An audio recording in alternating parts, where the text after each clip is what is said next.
Go ahead and call the meeting to order.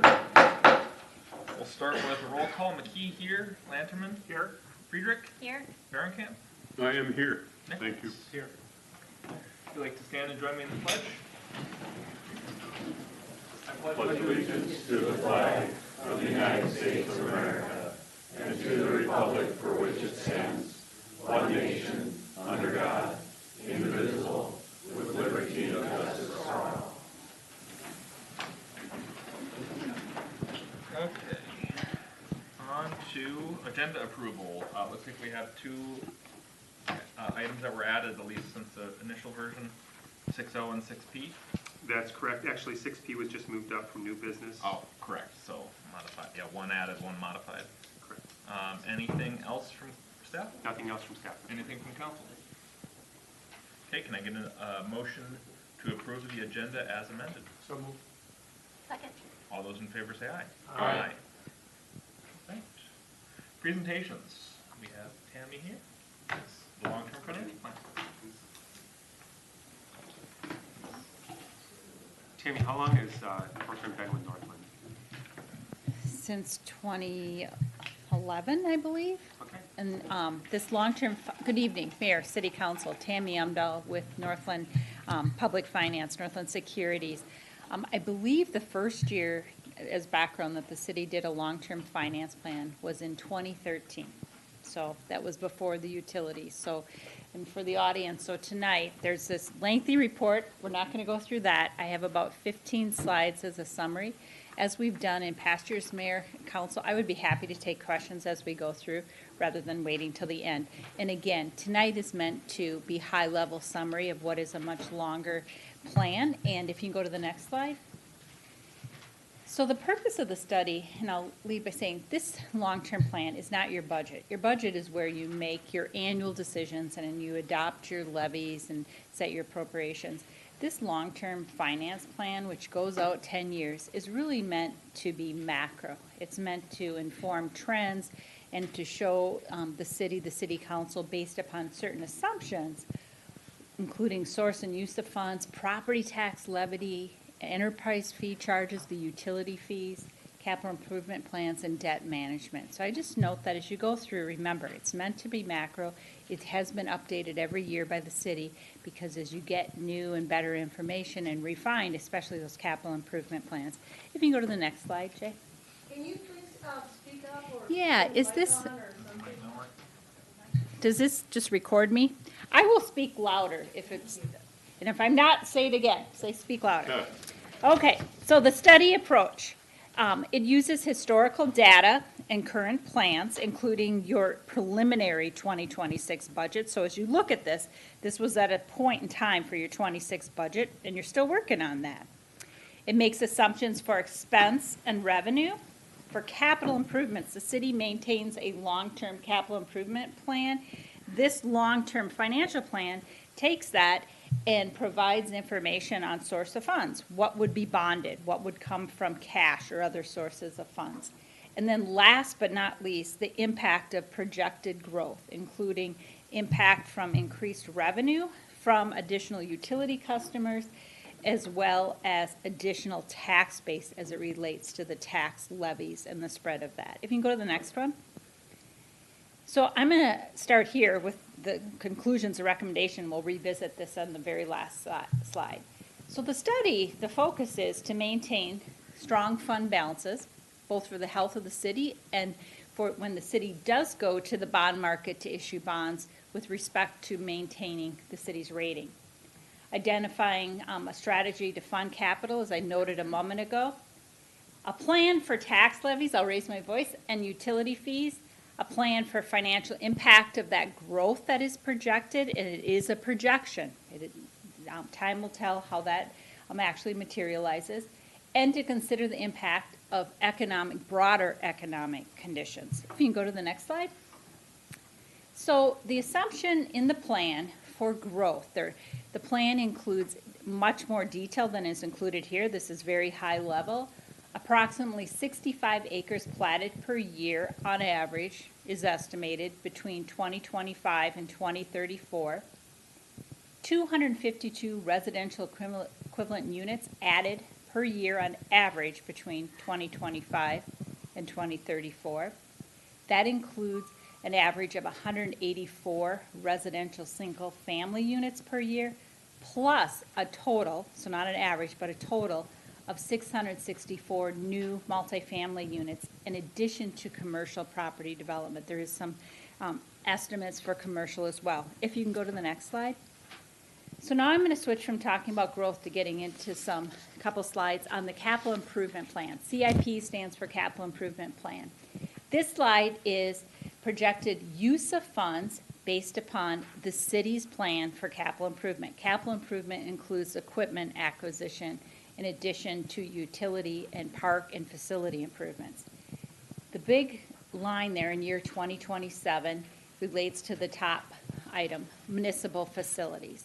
The plan for, I think, at least 3-4 years has included a new municipal facility, and that is estimated for year 2027, a few years out. The other items you can see, water improvement, sewer, street improvement with the county road project out in 2030. If you can go to the next slide. This is taking that same capital improvement plan, so the spending, and saying, how will that be paid for? In 2025, there is some plan, and we're in October here, use of cash from the fund, the equipment fund, unspent bond proceeds as well. Other sources, including intergovernmental grants, is in the yellow.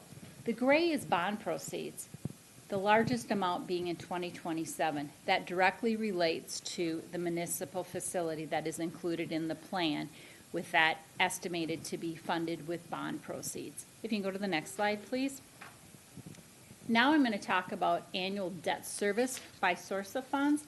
This is showing that the majority of future total outstanding debt, this is inclusive of existing bonds that are already issued debt, and planned new debt will be payable from tax levy.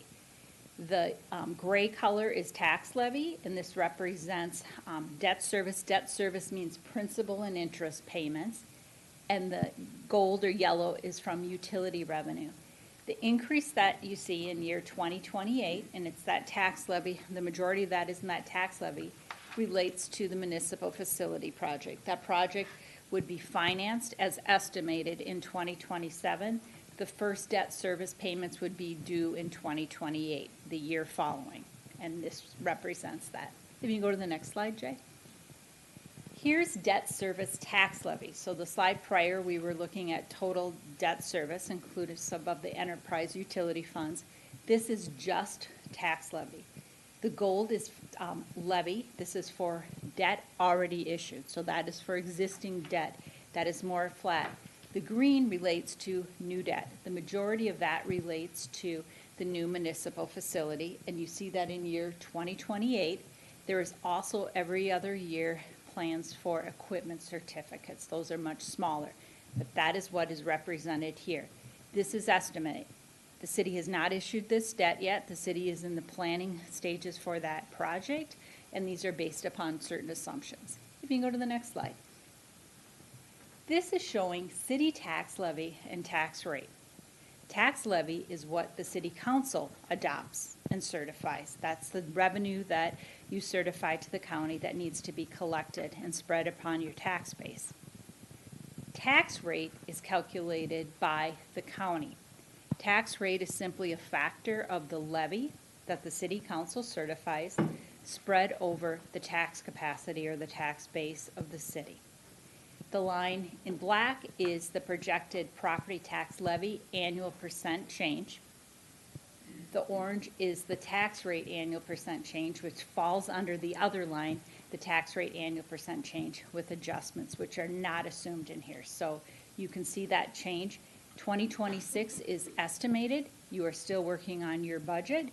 The future years are estimated based upon the assumptions in the long-term finance plan.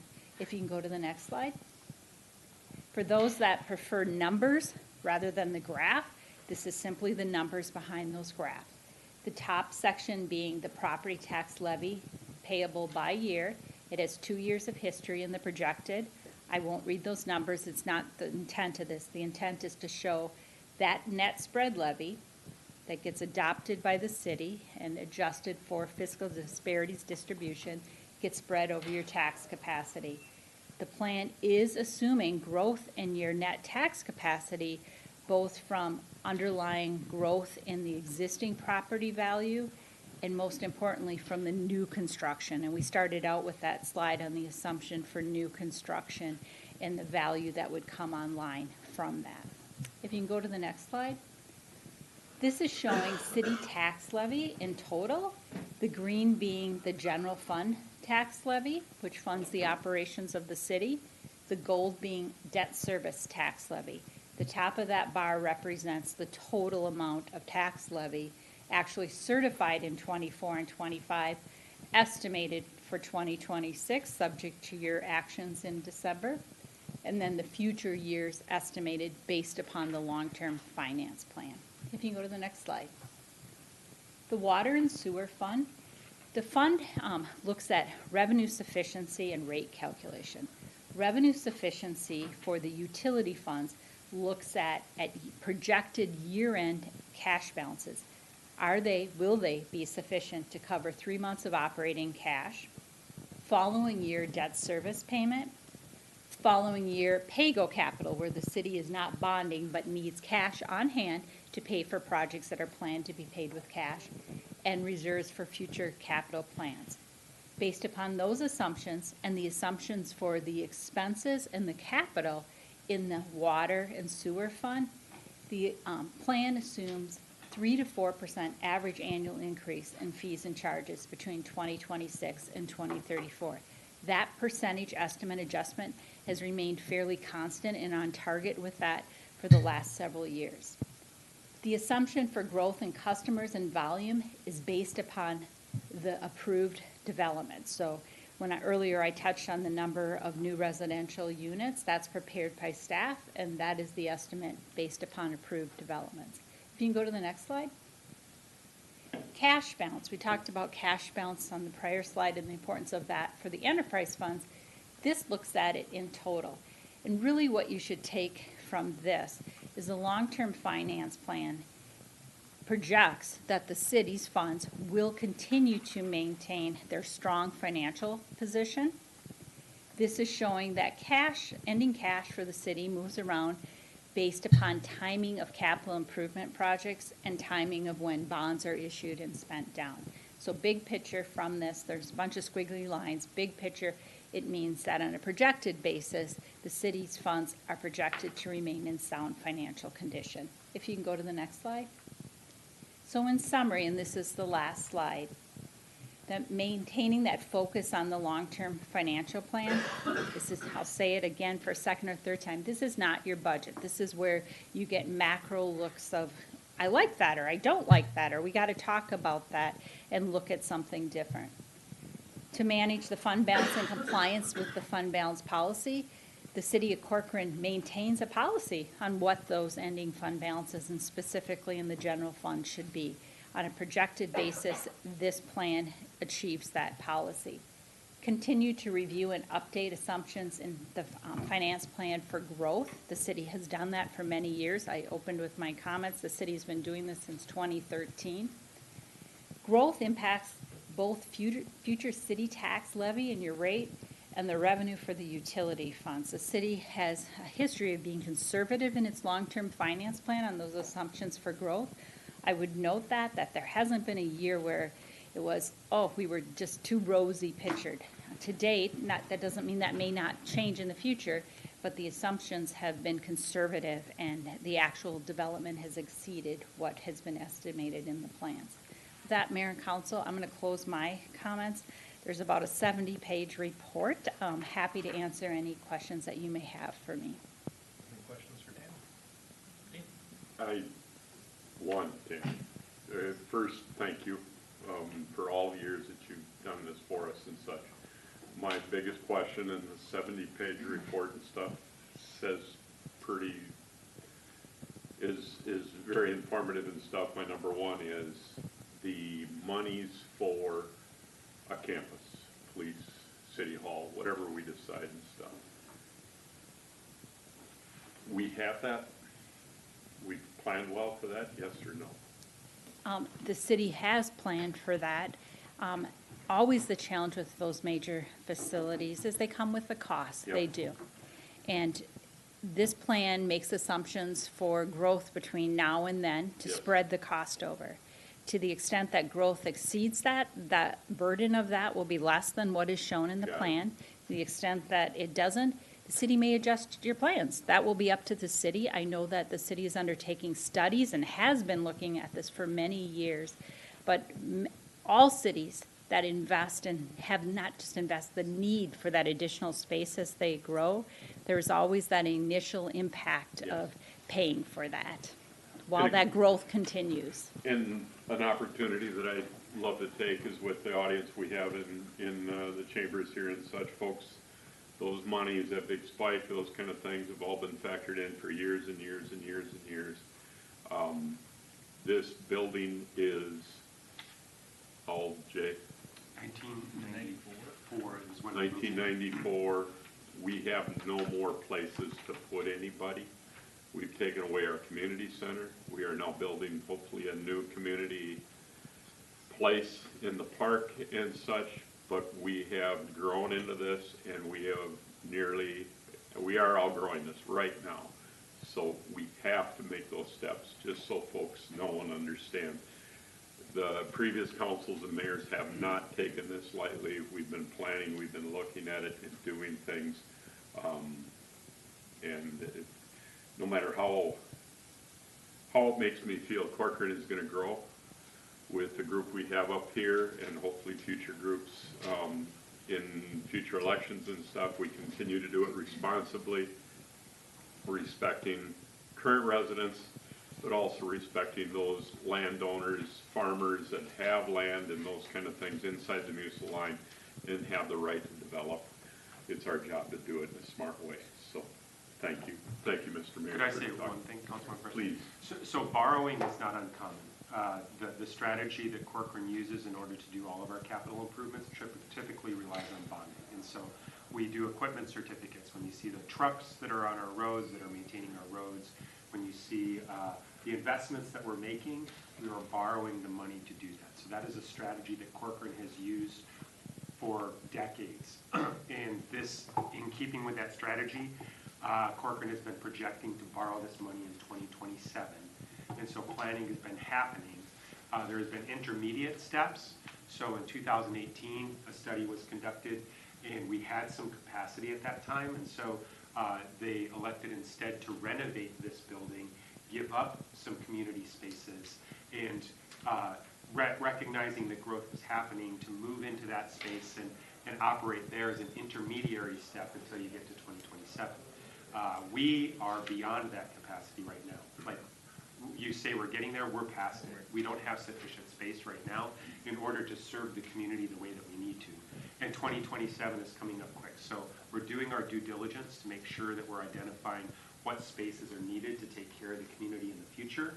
We've planned for the financial security. Tammy's done a great job of saying, this is what it's going to cost over time, how that's projected, how we're going to pay for it. This isn't time to pay the bill. This is we're going to pay the bill over time, conservatively, with what we need to do, what we need to do. Yeah. Thanks, Jay. Thanks, Mr. Mayor. Anything else for Tammy? Thank you, Mayor, Council. Great job. All right, and then we'll go on to open forum. Jay, I think we'll fill the cards. This is our opportunity for anyone in the audience that would like to address an item that is not on the agenda this evening. You have an opportunity to come up. The limit is 3 to 5 minutes. Please address it to the dais. The council may ask some clarifying questions, but we will not take action at this time. Mr. Mayor, I have one card for public comment from a Mr. Tom Hackler. Sir, if I can get you to please step up to the microphone, state your name and address for the record, and what you'd like to talk about. Yeah, my name's Tom Hackler, 9120 Brandywine Road, Corcoran. I'm just wondering why Corcoran can't get a compost site. Hanover has one, Loretto has one, Otsego, and I know you put on our literature you wrote it for a small fee we can go to Maple Grove. Well, I took a trailer there the other day, an 8 by 6 trailer with 2-foot sides is $50. So it's not getting to be a small fee. And, now when their leaves are down, we're going a lot. So I'm just wondering why we can't have one. We get enough people in Corcoran that could definitely use one. Justin, is that our hand raised or? No. Oh, sorry. Okay. I can raise my hand. I just was wondering if you had it. 'Cause we had a proposal for one a while ago. Yes. There's a lot of concern from neighbors about smell and noise and the management of all of the material that was a concern. So that was why we haven't had one. Partially, and partially with cost. Smell. What smell is there to organics that aren't from the table? From leaves and branches and? Just real quick, Mr. Mayor, but- I don't want to get into a debate and such. Drive by the compost site, which he just talked about in Maple Grove. It will take your breath away as far as the breakdown and those kind of things. It's not, I'm not going to say any more. It is a specific issue in Maple Grove. It's probably, Maple Grove is having issues with it existing and where it's at and those kind of things. I think I said it in our conversation at the concept of somebody wanting to know, kind of a sketch napkin plan. We do not want to become a compost site. We do not want to become a storage facility. Corcoran does not want either one of them. But we do need to address compost. It is expensive and such. I have my own compost right now on my own property. I turn it over regularly. That's an issue. If you don't do it, you do get the smells and such. But feel free to stop by. If you go to Target and the wind is out of the northeast, you won't spend a lot of time outside. So I don't want that out in our countryside. Could we join somebody else's? We've looked into that. We're looking into all of those things, yes. We have looked into it. If there was potentially a very strong, there was, I'd say, much stronger, many more people that were interested in Rogers who did a similar thing, and they ended up losing somewhere in the field of $12,000 to $13,000 a year on it, in net loss after selling the permits to it. So if we were, if that same type of deal was on the table with the Maple Grove, which I'm not sure it is, given where they are, and we had the same number of people interested and did the same type of licensing thing, we'd have to decide if we're okay with, an additional $13,000 loss a year. So, Mr. Mayor, as I'm thinking about this, it might be a good opportunity. We've gone with some assumptions. Maybe we could put a survey on our website and just try and get an understanding of what interest is out there. That would be fantastic. Because that would give us a more solid date to understand how many people would be participating in it. Because that was one of the prohibitions was our neighbor in Rogers, they lost $13,000 because they projected that more people were going to participate, and then they did not. And as a consequence, the cost was prohibitive. And so if we could understand the data point of how many people would be interested in participating, then we'd be able to understand what the cost would truly be for the city. I think that'd be great. Okay. Do we have any other cards? No other cards. Anyone else for open forum? Okay. Thank you, guys. Yeah, appreciate it. And with that, we will go on to consent agenda, which consists of items 6A through 6P. I am going to pull 6P. Does anyone else have anything else that they can? Mr. Mayor, if I could, 6G and H, P, H, just some questions on them. okay, anything else? And I was gonna pull P too, so great minds think alike. Anything else? Okay, let's see if I can do this one. I will entertain a motion to approve consent agenda items A through F, I, and I through O. I'll make that motion. I will second that motion. All those in favor say aye. Aye. Okay, let's start alphabetically. Dean, G. Could we just get a quick conversation about that as far as the amendment for Cook Lake Highlands? If we could, thank you. Mr. Mayor, Council, you did recently, in July, review a PUD amendment for Cook Lake Highlands for the Amera apartment building to increase their impervious surface and reduce their number of units. Well, they decided to add a dog run, next to the pool, and they want to use an impervious surface. And unfortunately, because this was a PUD in the shoreland, we were very specific about the impervious surface limits. So like you see in there, the impervious surface is an increase of 900 and some square feet, specifically related to the addition of a dog run on the north side of the park there. So that is the only change. Okay. Just, do you, and I know you have a crystal ball about as clear as mine, Kendra, but thank you for that. Are there going to be any more changes? This has been in the works for a long, long time, and a lot of the neighbors are asking many, many of the same questions and stuff, and this is a small change to the PUD, but it's getting very hard to continue to change things for me. So I can assure you that I had that very conversation with them and asked them to get creative and not come before you for that reason, but they felt that this was the best way to do that. I can also tell you that both Amera and the Sweet Living are in for building permits, so I do think we're going to see construction on those last two pieces of the Cook Lake Highlands project. if there could be an update or a heads up to the neighbors, that would be really cool. The Corcoran neighbors and such, just letting them know what's going on. The M&I homes, those kind of things, I'm sure we'd get them on speed dial or an email, a general email and stuff. Give them updates. Give to their HOA. HOA, whatever you can do. They don't seem to be either listening or believing anything that's going on because this has been in the works for so long. So The website is updated pretty routinely as well, and so if they wanted to go to the... that's what I tell them, and they like, well, you know the issues, Jay, and such. Just appreciate the communication. Thank you, Ken. Anything else on G? With that, do we need a motion on Yes. that one? I will move to approve G. Second. Any discussion? Actually, don't need that. All those in favor say aye. Aye. H, Dean. And then H, I was at the planning commission meeting and such. When I read the information, and I think this is Dwight's. How am I doing? Am I remembering well enough and such? Have things been ironed out? I assume they have from the planning commission.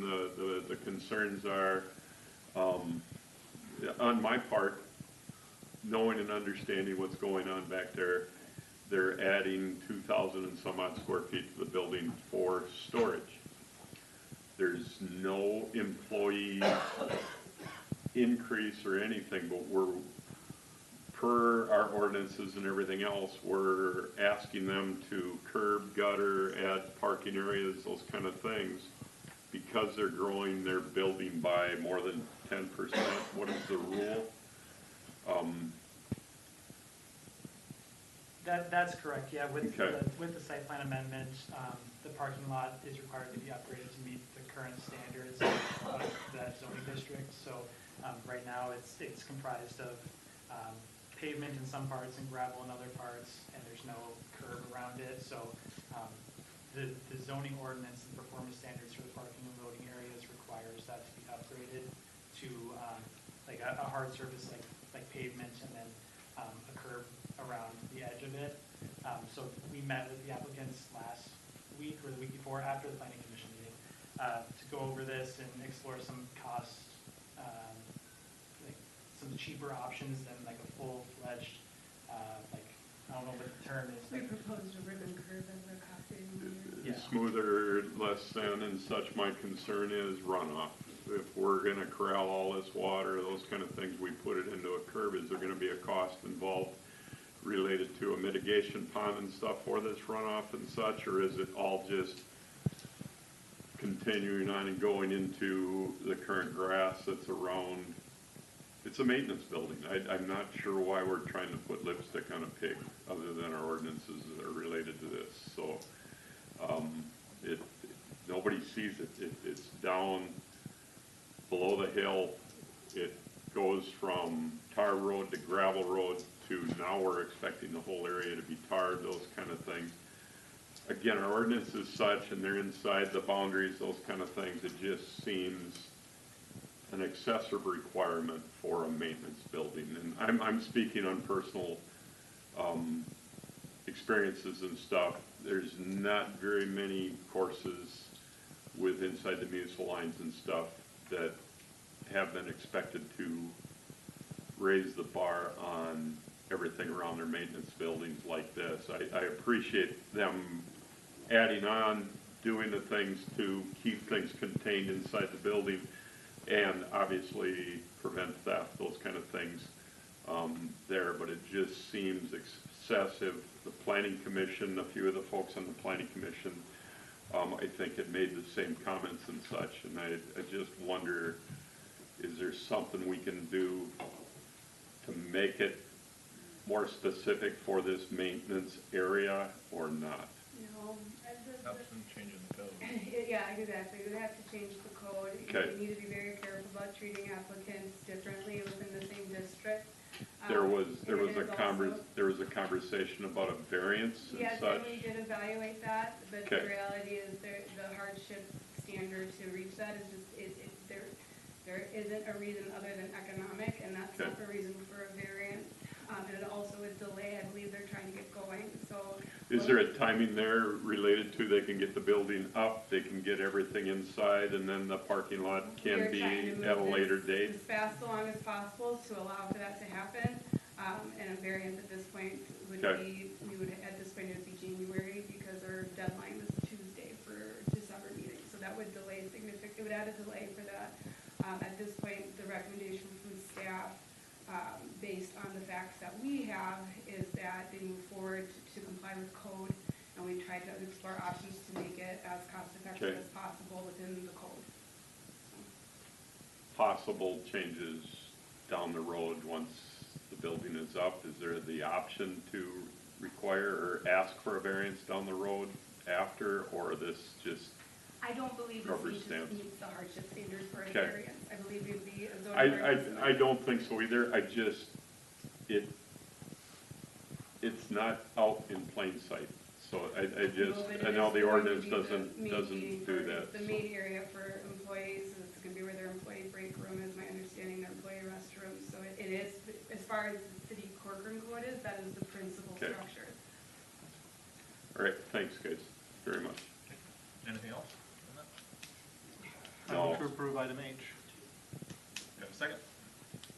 I'll second it. All those in favor say aye. Aye. Okay.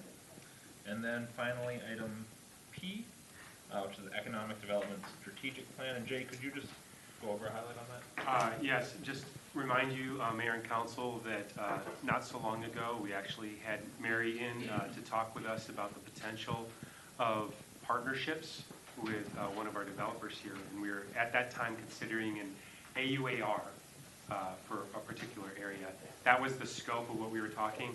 And then as we were having that conversation, it became pretty obvious that our 2008 data, which has been what we've been using for a lot of informing our decisions about economic development as we're going into a comp plan, was out of date.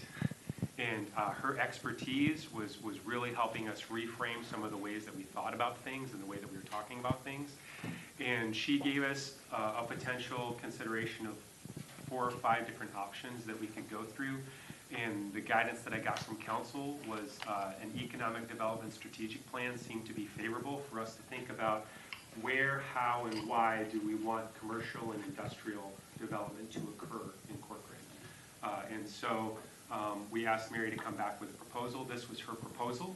The timing is very good for us because if she were to start the project in June, it's roughly going to be a 6-month project.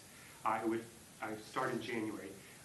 We would finish up the project in June, about the time that we're beginning our comp plan 2050 work. And so this would inform that work in very helpful ways. And even just within the past week, we had conversations with the Met Council about some changes that they're having that could impact the MUSA. that this data would help us inform our response to the Met Council's proposals. And we don't have that depth of data right now, so we're making some assumptions. It would be very helpful for us to have the data to make the decisions. And so my recommendation to council, you asked for us to come forward with an economic development strategic plan from Mary and her team. She's provided a proposal. I think that it's going to meet our need. The mayor is on the LUAC, and for the first time, we're going to receive some funding for the 2050 comp plan. How much funding we're going to receive varies between 40,000 and 90,000. Yeah, and so they're still dialing in exactly what we have, but since we've been projecting the 2050 comp plan being paid for out of long-term finance, whatever we get from the LUAC funding, or the grant, would help offset the cost of the strategic plan. So staff's recommendation is that we go forward with the strategic plan. Mary's here if you have any questions about the plan itself. She'd be happy to answer those. But that's what I have. Okay, great, thank you.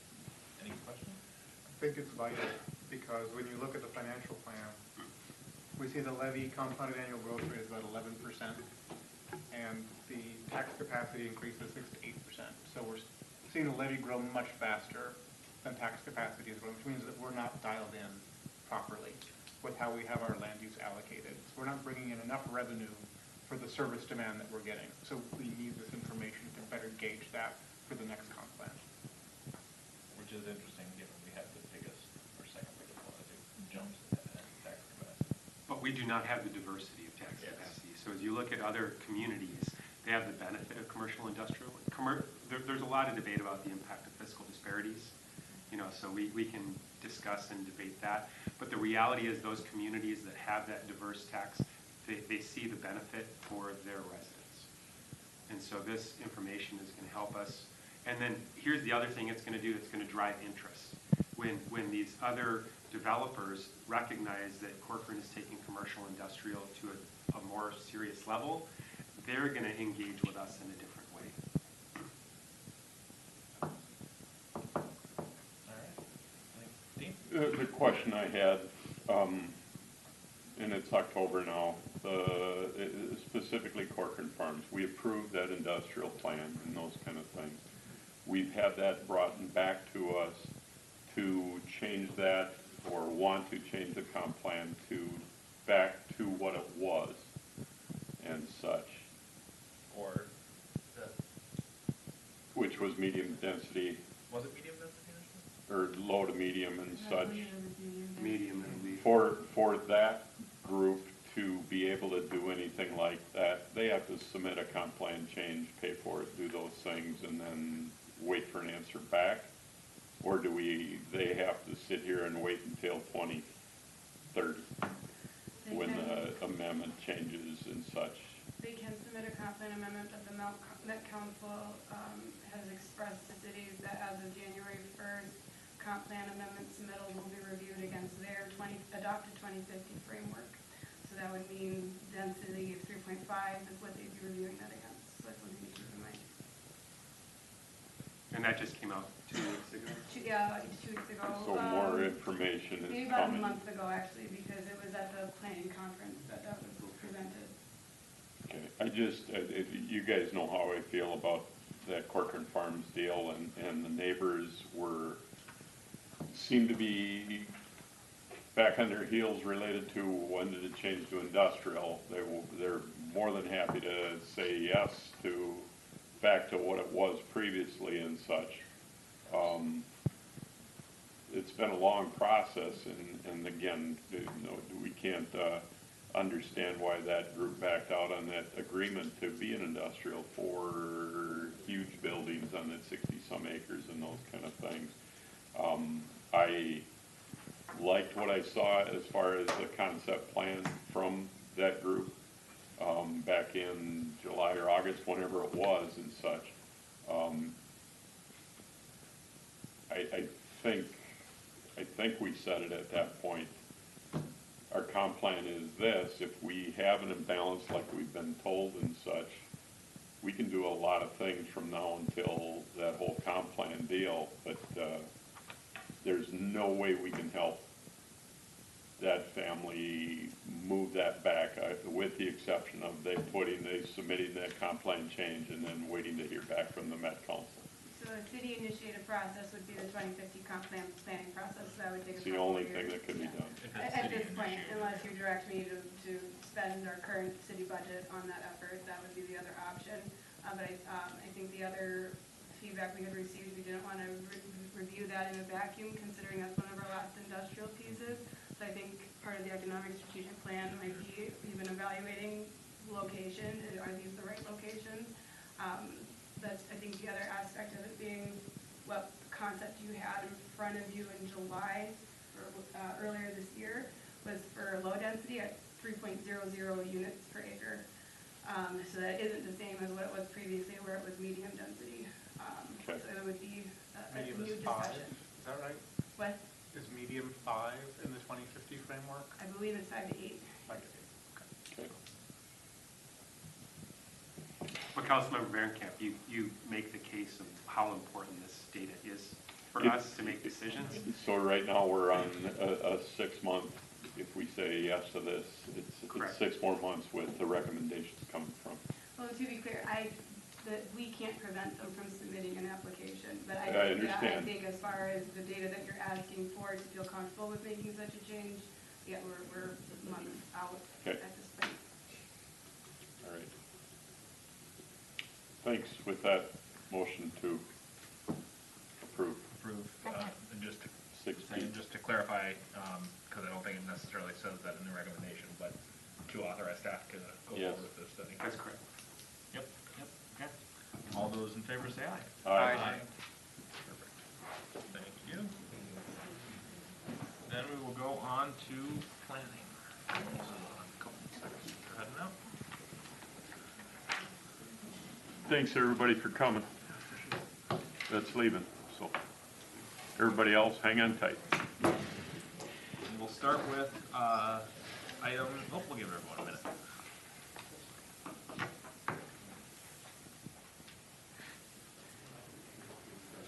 Mr. Mayor?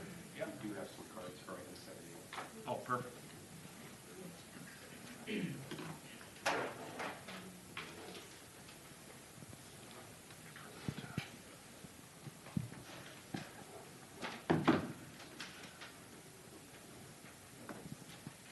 All right, so we'll move on to item 7A. We'll start with a public comment opportunity for item 7A, which is the M&J Creekside Vineyard. And we'll start with the 2 comment cards we do have. We'll start with Kevin Dale. They can come up and speak at the podium. We've got 5 minutes, I believe, is generally. No, I won't talk that long. Sounds good. If you could start with your name and address. that'd be Right. good. Kevin Dale, 9820 Creekview Circle, Corcoran, Minnesota. I live directly behind the Fernandez's, and we share about a little over 400 feet of property line. And my concern isn't with the tasting room and off-sale of their wine. My concern is, John has mentioned to me of renting it out to groups or weddings and this sort of stuff. Well, I've been to weddings, and I know they get noisy. When the polka starts at midnight, things get pretty loud. And that concerns me. This building they're putting up is only 47 feet from my property line. The whole structure is 260, 270 feet from my home. So during the summer, if we've got our windows open and they've got a large group over there, it's gonna bother us. Again, I want to make sure you understand the tasting room and the off-sale wine, cool. I think that's really, and the tours of the facility for educational purposes, I think is a great idea. But I'm concerned about that he's going to rent it out to large groups. And the other comment I have is, in the documents, they talk about how it's not going to affect my property value. Well, if they have parties back there, the county probably won't reduce my market value of my home, because they don't want to lose money either. But I'll have to take a lower price, a lower bid, probably, because of it. That's what concerns me. And I don't think an event center fits in a rural neighborhood.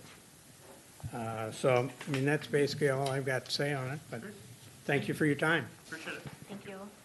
And next I have,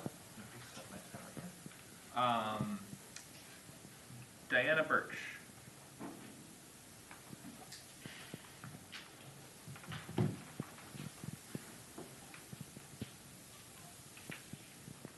Good evening. I'm Diana Birch, and I live at 9800 Rush Creek Boulevard, Corcoran, Minnesota.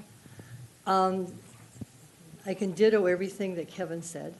I lived in that neighborhood for 43 years, and I know that some of the comments they made, their event center or their winery is not going to be any more noise than what's on County Road 30. I don't live on County Road 30. I live on Rush Creek Boulevard.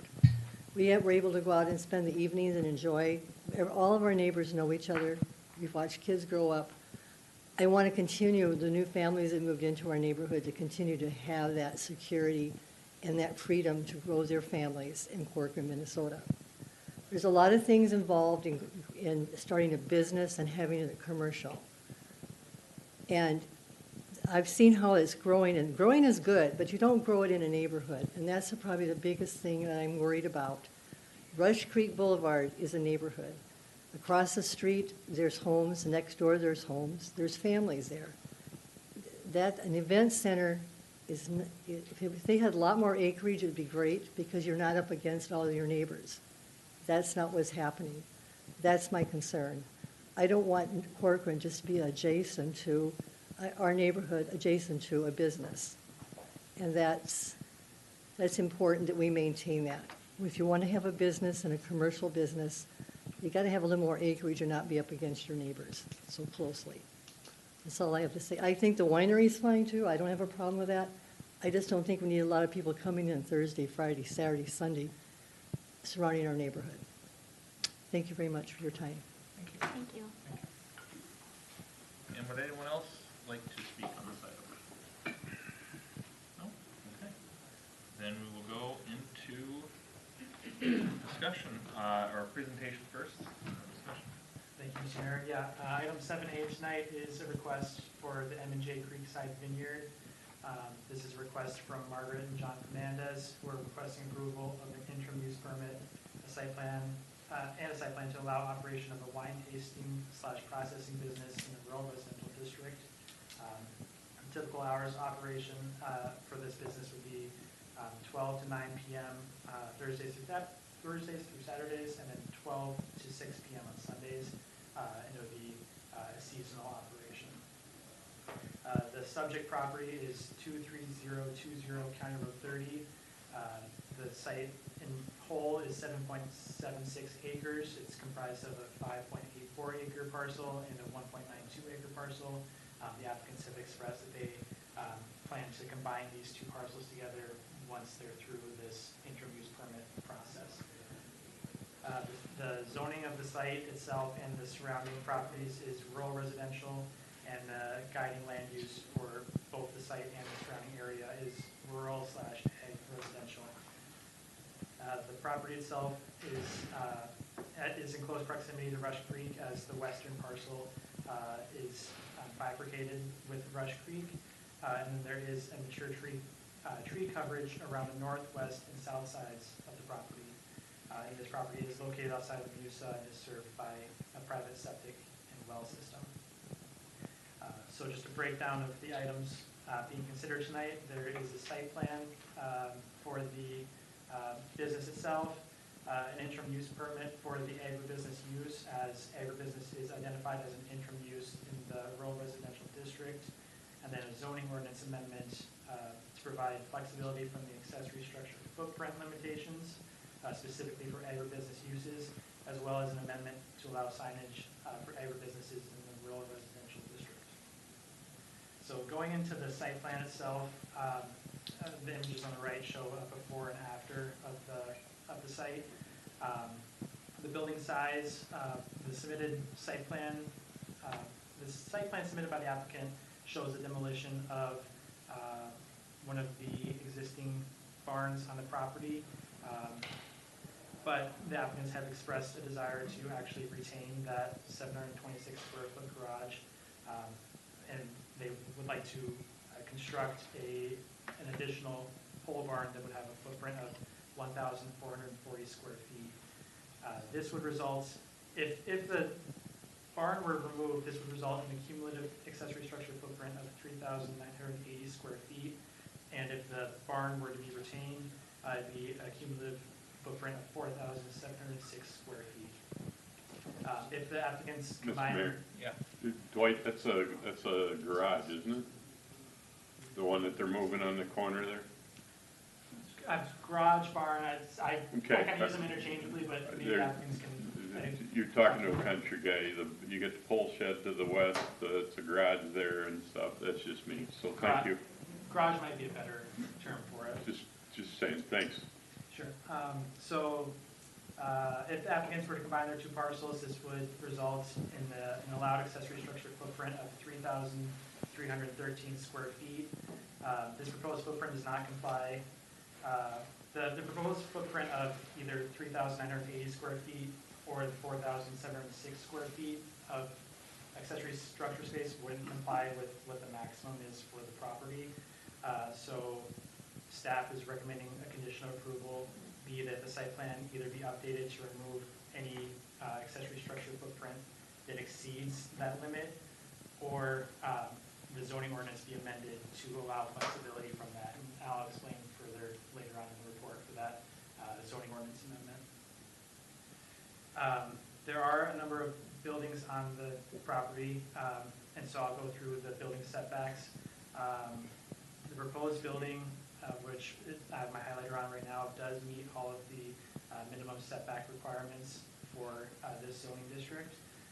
Shed 1 is a small shed located east of the existing home and is located within the minimum front yard setback area.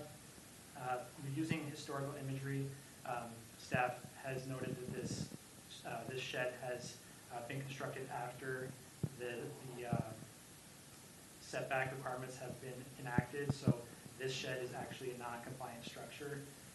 Shed 2 is located within the minimum setback area from Rush Creek, but again, using historical imagery, staff has determined that this was constructed prior to the establishment of these setback requirements and is considered a legal non-conforming structure. Shed 3 is located within the minimum setback from Rush Creek and the side yard setback. If they combine the two parcels, then it's not within that side yard setback area. But again, this was constructed prior to the establishment of these setback requirements and is considered a legal non-conforming structure. And then shed 4 is located within the minimum setback area from the side and rear property line. And this has been constructed after the establishment of the setback requirements and is a non-compliant structure. And then there's an existing pole barn that is located within the minimum setback area from Rush Creek. This was constructed after the establishment of these requirements and was originally approved for a different location on the property, but was constructed in the incorrect location, so it is considered a non-compliant structure. So to summarize, sheds 1 and 2 from the previous graphic must be relocated to meet the minimum setback requirements or be removed from the property. And then the existing pole barn must be relocated to meet minimum setback requirements, removed from the property, or obtain an after-the-fact variance. Dwight, may I confirm one thing with you? Was it 1 and 2 or 1 and 3? Oh, my mistake. That is 1 and 4. That is 1 and 4. That is a typo. Okay. It is correct in the report, but in my presentation. No, thank you. Thanks for pointing that out. The building height of the proposed structure, well, all structures within residential districts in the shoreline overlay district are limited to a maximum height of 25 feet. The proposed structure that would house the wine tasting room has a height of 20 feet and a sidewall height of 10 feet, which does comply with the district height requirements. And the building would be constructed with both walls and roof of colored steel. code does allow metal siding through a certificate of compliance, and the applicants have provided documentation of the materials proposed, and staff finds that it does meet those code requirements, and the certificate of compliance could be issued for the requested materials. The structures within the shoreline overlay district are required to have a first floor elevation that is at least 2 feet above the regional flood elevation. So in this region, the flood elevation is 973 feet, and the first floor elevation of the proposed structure is 976.3 feet. So that also complies with the building elevation requirements. Parking for the agribusiness must accommodate the site's most intensive use and cannot rely on street parking. So the agribusiness contains a pretty wide range of potential uses, so from wine tasting to tours to potential weddings. And so staff's interpretation is that the most intensive use would be similar to that of an event center, and using the event center formula, 1 stall is required for every 2 guests that visit the site. So the applicants are proposing a 44 stall parking lot on the property. So using that parking formula for event centers, staff is proposing the maximum guest count for all events be limited to 88 guests. The parking lot proposed by the applicant would be constructed with a grass-filled geogrid. This is not an approved parking surface within the city code, so staff is recommending that a condition of approval be that the site plan be revised to provide a compliant parking surface that is either a defined gravel parking area or a hard surface with perimeter concrete curbing. The driveway itself is, the applicants are planning to expand the current driveway to 16 feet wide. Staff has had a chance to review this with engineering and public safety, and a condition of approval be that the driveway be widened to at least 24 feet to accommodate two-way traffic and emergency vehicles entering the site. I know that there were some concerns that were brought up during the planning commission meeting that there are some existing trees that are located on either side of the driveway at the entrance of the parking lot. So staff is also open to allowing a potential second driveway to kind of move off of the side of this driveway to support two-way access still, while retaining those existing trees. It would require the site plan to be revised and could be reviewed administratively if that's what the council. Is the draft resolutions kind of leaves it where they could do either or and then come back with a plan that matches that? Correct. Correct. So the site is required to meet the landscaping standards of the zoning ordinance. So the ordinance requires 1 overstory tree per 1,000 square feet of building area and 1 shrub per 300 square feet of building area. The practice in the past has been that these requirements are calculated based on the new building area specifically. So a 1,440 square foot building would require 2 overstory trees and 5 shrubs. Additionally, any parking areas that have 4 or more stalls are required to be screened with at least 3 feet to screen any vehicle headlights from shining to neighboring residences and public right-of-way.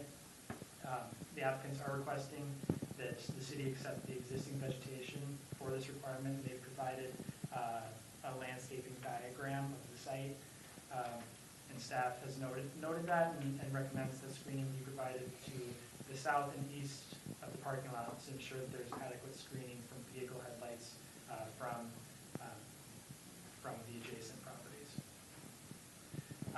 Outdoor lighting as part of the agribusiness ordinance that was adopted earlier this summer cannot exceed a glare of 0.1 foot candle at the property line.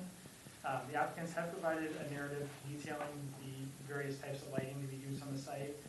This, for example, would be recessed lights above the 4 windows on the side walls of the structure, LED string lighting, and straight arm barn lights on either end wall of the proposed structure, landscaping around the outdoor areas of the patio, and lighting for the parking lot. Staff isn't able to determine if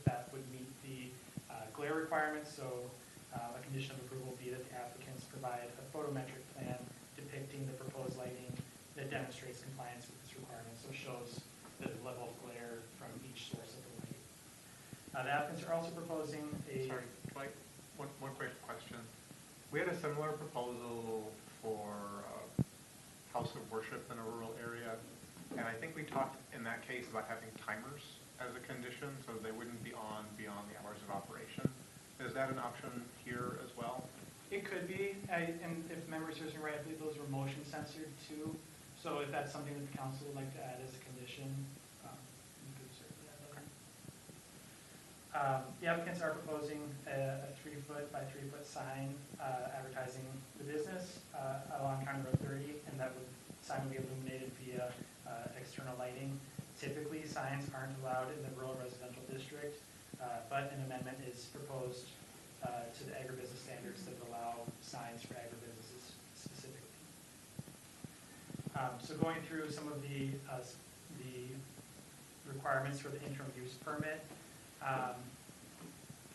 agribusinesses are an interim use in the rural residential district, and they are required to comply with specific requirements that are outlined in section 1040.030, which is the rural residential district standards. Staff finds that the agribusiness standards have been satisfied with the proposed application with the condition that the parking be accommodated on site and that the site plan be revised to include a parking lot that is constructed of a material that is accepted within city code, so it's either gravel or pavement with cast in place curving. And additionally, the guest capacity based on the number of stalls shall be set to 88 patrons. If the requested zoning ordinance is denied, the applicant will be required to remove any area of accessory structure space that exceeds the allowed footprint for the property. And any use of outdoor bathroom facilities, the applicant has noted that they plan to use mostly indoor facilities for the bathrooms, but in the event that outdoor bathroom facilities are required, then they are required to be screened and located at least 400 feet from the neighboring residential structures, which would be in compliance with the agribusiness standards of the zoning ordinance. And in the event that there are outdoor activities, those activities are required to be identified on the site plan and be set back at least 100 feet from the neighboring residential structures. As for the zoning ordinance amendment, there is a request to provide an option for agribusinesses to request flexibility from the accessory structure footprint limitations. The current requirement does require agribusinesses to follow the maximum accessory structure footprint identified in the zoning ordinance. And under this requirement, parcels that are 10 acres or larger have the option to exceed the accessory structure footprint allowance, while parcels that are between 4 acres and 9.9 acres are limited strictly to the accessory structure footprint allowed within the code. So the applicant has expressed the need for additional accessory structure space for the functionality of their agribusiness, but there is no way for them to exceed that allowance without amending the zoning ordinance.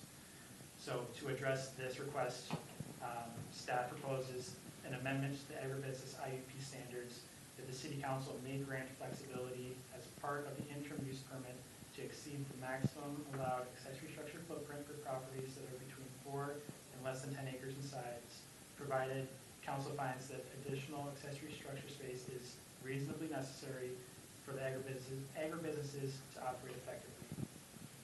As for the sign request, staff proposes that the following amendment be added to the agribusiness IUP standards, and that is that signs may be allowed for agribusinesses provided they comply with residential sign standards outlined in section 84 of the city code. So that would be consistent with the signs that are allowed in like the RSF1 and RSF2 zoning districts.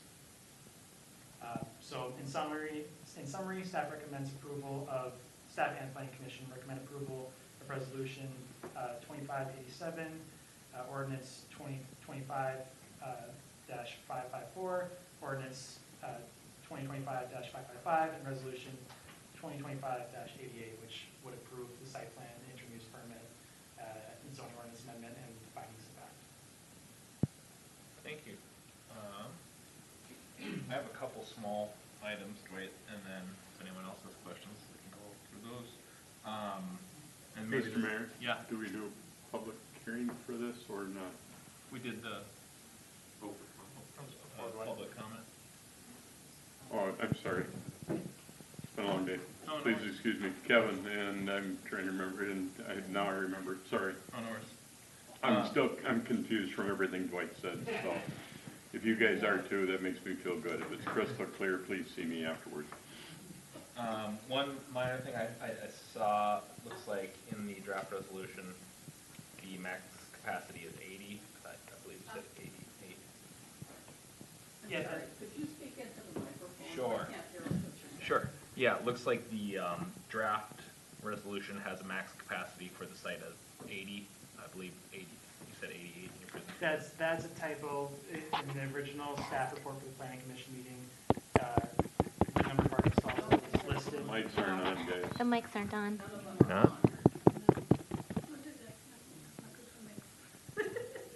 How about now? No? Test, 1, 2, 3. Okay, it works. Testing. Well, I can talk loud for him. Can you hear me? talk loud. Yeah, I heard you. We don't want to repeat everything sometimes, though. I'll try to talk louder. And then if it gets too loud, this kicks on or something, let me know. I'm glad you're showing that it's picking it up, because it's not projecting. Interesting. Okay.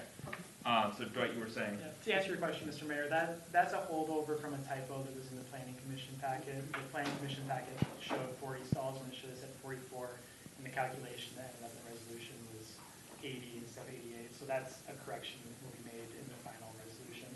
Do you need us to amend that to be accurate, or is it Yeah, staff? I would recommend that you add that as a condition if you approve the interim use permit. Just for clarity, I'll make a motion to amend that provision to 88 instead of 88. So this is 2025-87CI. Thank you. I will second that motion. Okay, any discussion? All those in favor say aye. Aye. Opposed? Opposed. Okay, 4-1, complete. Okay, so then, we got that sorted out. Kind of more a question for council. If we were to consider the zoning ordinance amendment to allow agribusiness to exceed the accessory structure footprint, my only thought was, if we're okay with that, do we want to set it as, because I think as drafted, it's kind of just allows it to be exceeded. Do we want to set a higher cap, or just let it be exceeded to, I guess, any degree? Is there any? Can I see the table again? The one from code that gives acreage and. And it might not area? affect this site, I'm just saying in general for the ordinance amendment. Councilor Nicholas, are you talking about the table that's in the zoning ordinance for? The accessory structure size versus lot size, yeah, I can pull that up real quick. thank you.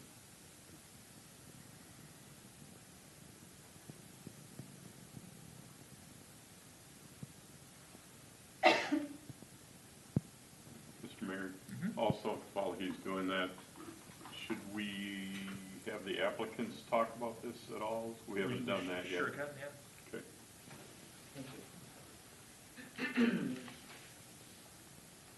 Well, Please state your name and address for the record. Okay.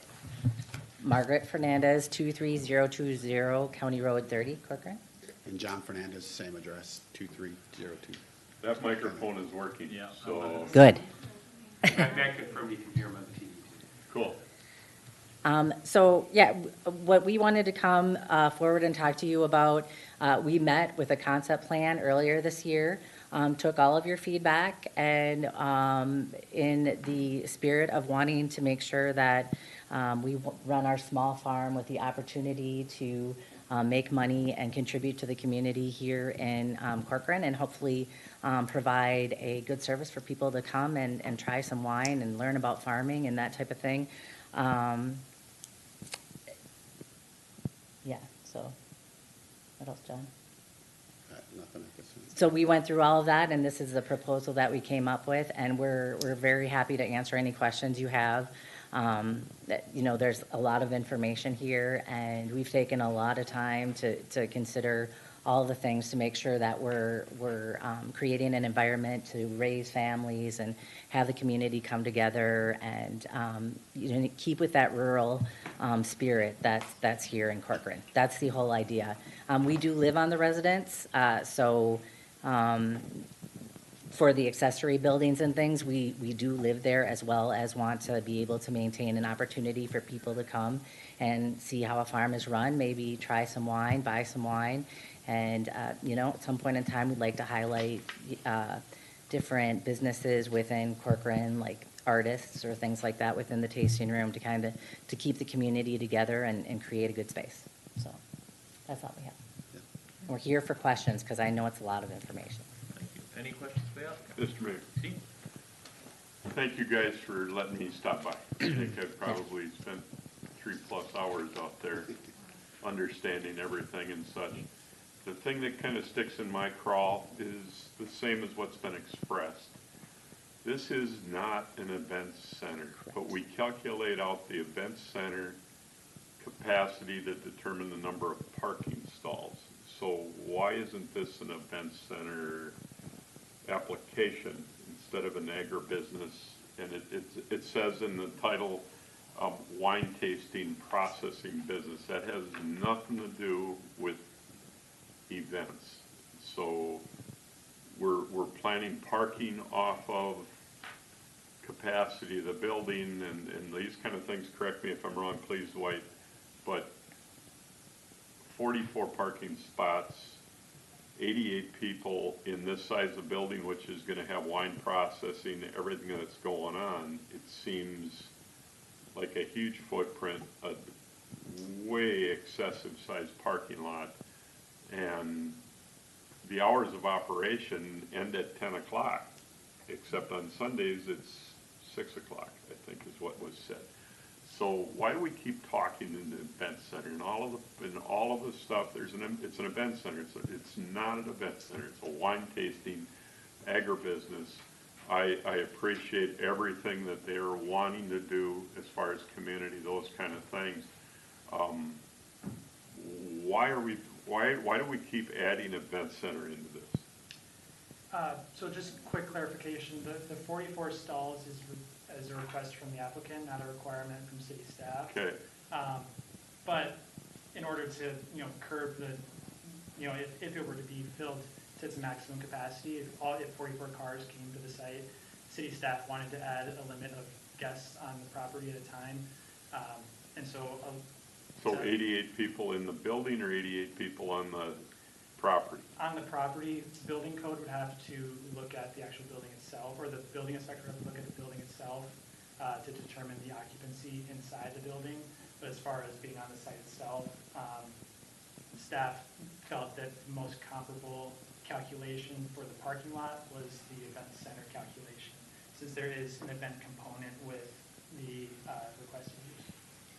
Yeah, I'll just add on to that. When this came in front of you as a concept plan, the issue was being that it was kind of an event center, but the wine tasting room component, which is not an event center component, did not fit within the event center requirements. So what we have in front of the agribusiness, multiple reasons why we wanted to add this, I think, as a city, but this definitely forwarded the issue. Allowed for a bit more flexibility to allow for something where there might be an event component, but really the primary use is more agricultural based. There's a tourism aspect where people are coming to the property, and so that's where the agribusiness is coming in. It falls under that. We process it as an event center. They can't have the wine tasting room, but they really want to do the wine tasting room. The events are like incident to the wine tasting room. So again, that parking would guarantee no parking on the neighborhood road? They would have to park within that parking lot and nobody ends up down on Rush Creek parking and such? They're not supposed to. Yeah, it's one of the conditions of the IUP. Okay, yep, no. I'm speaking like I'm living next to Kevin and next to the neighbors out there. I say the same thing. I'm in favor of the wine tasting, those kind of things. The hour operations are great. Lighting, I would love all the lighting to be on the non-neighborhood side of the building facing out, those kind of things. And I think you guys have done a good job on that. I don't know, we're gonna say nobody can have a wedding there and it's gonna go past 10 o'clock, or is it gonna bleed past 10 o'clock? Again, these guys are neighbors too, they're gonna be living there too. That's all regulated and controlled by them, or how are we gonna police that and make sure it stays that way? It just, awful lot of things can blow up and change very quickly. Based on, Complaint- complaint complaint-based based code on enforcement is how the Corcoran IUP. chose. So if there was an event that went past it. I just, it's hard for me to understand. It's morphed from using the existing pole shed, and I think they wanted maybe 10 or 12 spots to that for their wine tasting, and now it's turned into this much. And I've gone through the information with them, and it's turned into way more than just a quaint little wine tasting thing. When it first came to us, it was the original red pole building, and I'm gonna call it a smokehouse. That little building in front of it, I think, was an old smokehouse back in the day. Not sure how it's been preserved as long as it has, but it's a neat little spot. I'm confused. An event center application, this would be a whole different thing, it seems like, to me. Well, we do allow event centers in the rural residential district. I understand that. We could qualify for that, but again, the wine tasting room was the main component that they were looking to approve. The events would be the highest use, and the event center calculation is the most similar use in our code, so that is why that is being used, and that is why when they proposed 44 spaces, we're proposing an occupancy limit of 88 for the site. I believe we have some flexibility if you want to talk about this, but I think they're proposing 44 spaces. I think what they initially proposed, there would have been a high likelihood of overflow to do the business operations that they were proposing. I don't think 12 spaces would be enough for potential weddings being hosted at the site. And again, that's why it originally came to us in the pole shed with a small deal, and it has morphed into this. Well, to be clear, the event component was discussed during the concept plan too, that they would occasionally want to host weddings and have learning events as well. So that was discussed with the concept plan as well. So while I do think the plan has changed, because they've taken all the feedback from staff and council, Okay. their business model really, that has not changed. Okay, I'll be quiet, thanks. Those are good questions. If you have more, fine. Mark, do you have something? No? Okay. Do you have something, Michelle? I love the idea of a wine tasting place in Corcoran too. I guess my question would be, I don't see why there would be a need to have that many people in for a singular wine testing. I've been to a few wine testing things in the past 2 months because I had the opportunity to go to France. And most of the wine testings that I went to were 5 or 6 people, and then scheduled at like every couple hour increments. And so it would never be like 44 or 88 people be in one area at one time. And so I get the component of having a wedding occasionally. I would be concerned about that. I was also just at a wedding that had 100 people only, and it was incredibly loud, but it was on a farm of like 200 acres. So there were no neighbors around. The parking wasn't an issue because it wasn't in a field right next to where the main venue was. And it was, to me, it seemed a perfect setup. In a small neighborhood, I just feel like that would be really intrusive to have, because it's a beautiful spot, so I would anticipate that you would probably be getting a lot of people wanting to have weddings there. And I don't know, I don't know if I could get behind that. I love the wine tasting, that's just my initial thoughts. So when we originally came with the smaller footprint, the idea is that it is a family farm that is a vineyard, and we wanted the ability to sell wine. You can make more money when you sell it by the bottle than you can, so a regular vineyard doesn't make money, and so it's not worth it. And I know that Corcoran and a lot of rural areas are struggling, their farmers are struggling. So we are trying to keep the feel of the country with bringing in what is a focus of the state of Minnesota and the city of Corcoran to be flexible and open to those things. We're very cognizant of our neighbors. We live on the land. We're open to setting hours. The reason why we went with the 44 spots is because we have to comply with the IUP. If we do once or twice a year have some, let's say we have a learning event where people come in and they learn how to trim vines or something. Well, if we only have 10 spots, then that really inhibits our ability to have enough people there to really have a good training or something like that. So the reason why we went with more spots was based on everybody's recommendation that we have to be prepared so that people are not parking over on the side street of Rush Creek. So, you know, we like the idea of small. Small is good. We don't anticipate having a bunch of people. We anticipate what you're thinking, just a few car, you know. I've been to a lot of vineyards. That's why we decided to do this. We love the feel of that. It's not usually a ruckus bunch. So when, you know, the going past a certain timeline, we have to say, I mean, we're building a building on, this is our retirement savings. So we're building a building on our land, and we're asking for permission that's going to be reviewed periodically. So I don't know, we take it really seriously. Yeah. Michelle, building off that, I don't know if there actually is hours of operation set in the current draft resolution. Yeah, There's there is. some language about. Yeah, there was. There Yeah, I was? think there was. 6A VI. Sorry. Closing at 9 Thursday, Friday, Saturday, and at 6 on Sunday. And I think the 10 o'clock was for us to do the cleanup and whatever else we need to do after everybody leaves, so. Natalie, Thank you. or Dwight, just for comparison, like, what is the size of, like, Heidi's Grow House parking lot? Like, how many spaces is in there? Do you know off the top of your head? Because I know she holds a lot of bigger events. I can try to do a quick count, I don't know off the top of my head.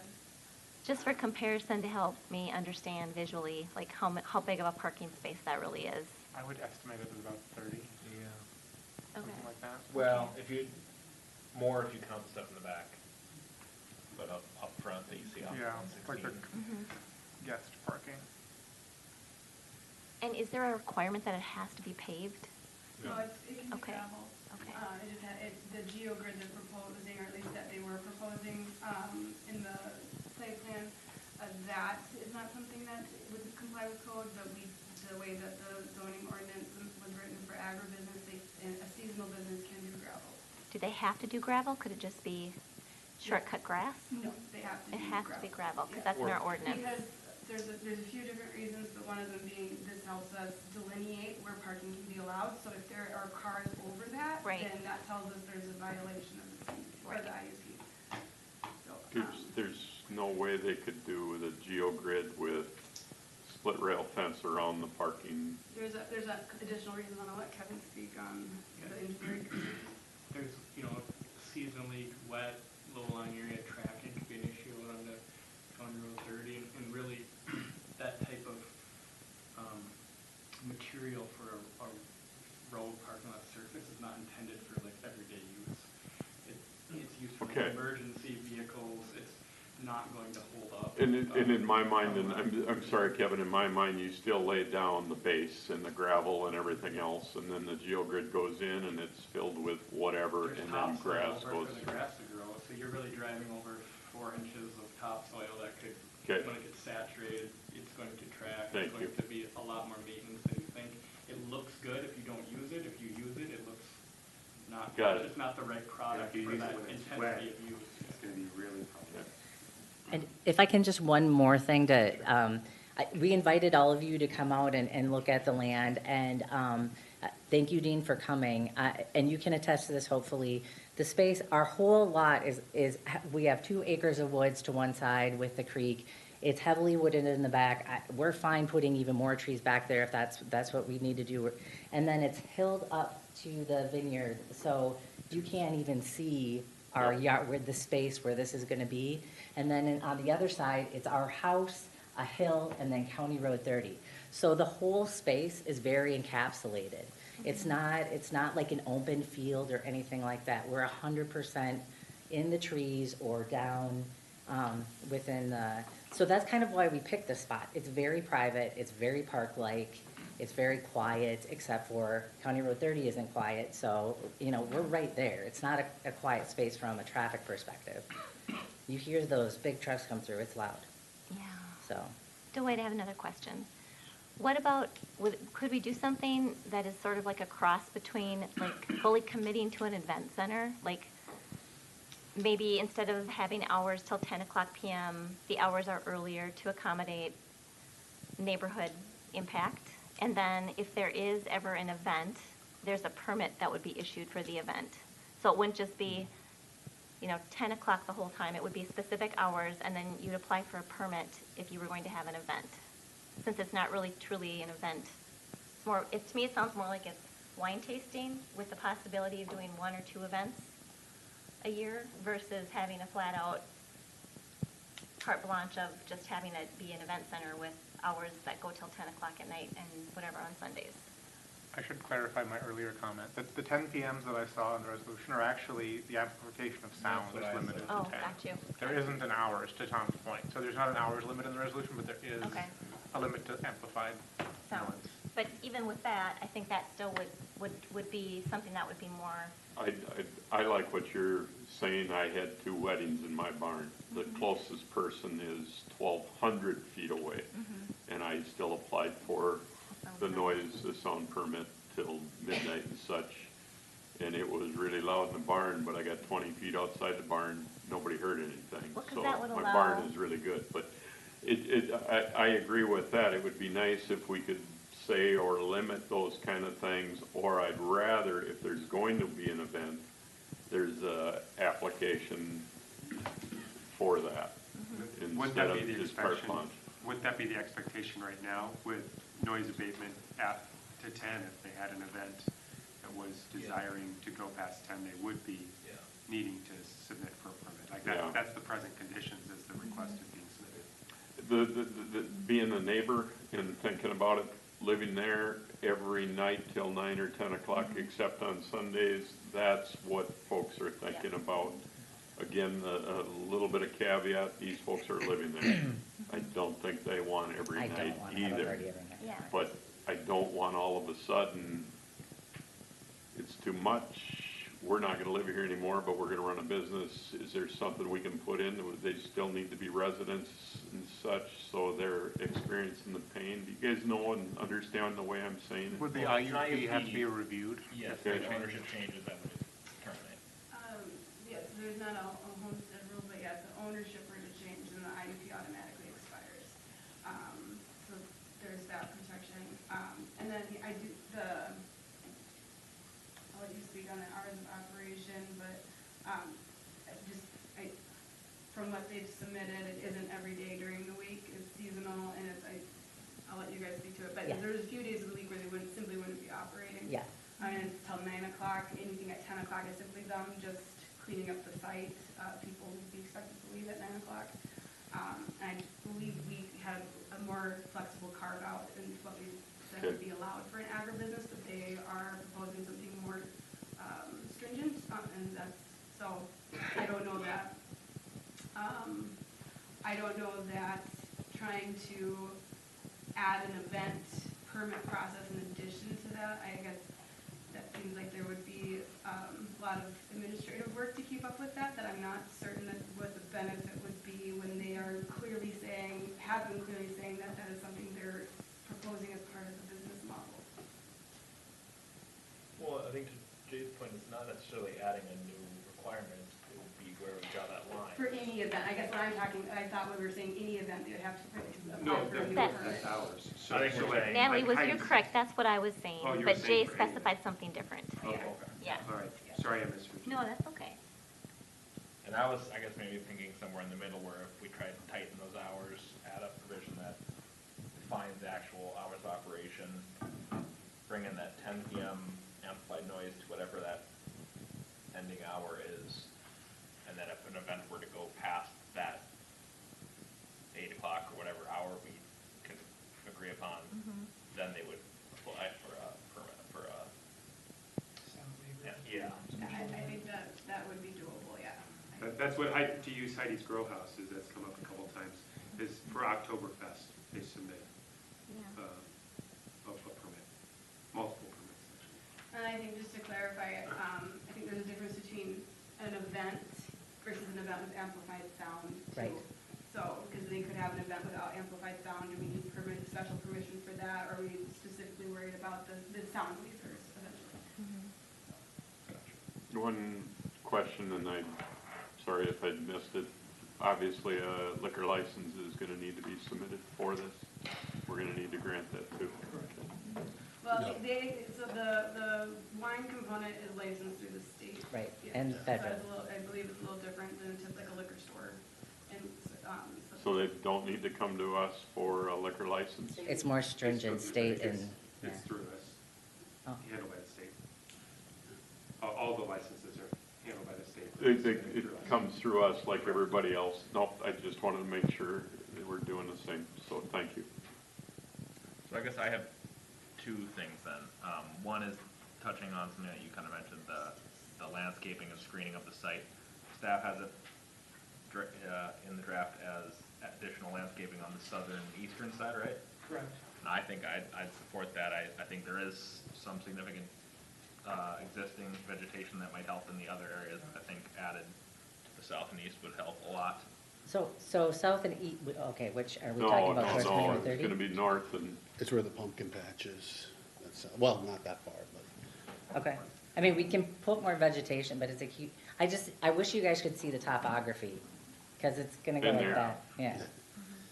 But we'll do whatever. behind the building, down that line, like you and I talked, would be a nice amenity and something neighborly to do. Right, Such. exactly. That's what we were proposing, is up on this side, on our neighbor's property, we may or may not have a buyer for our chicken coop. It's not represented in In there.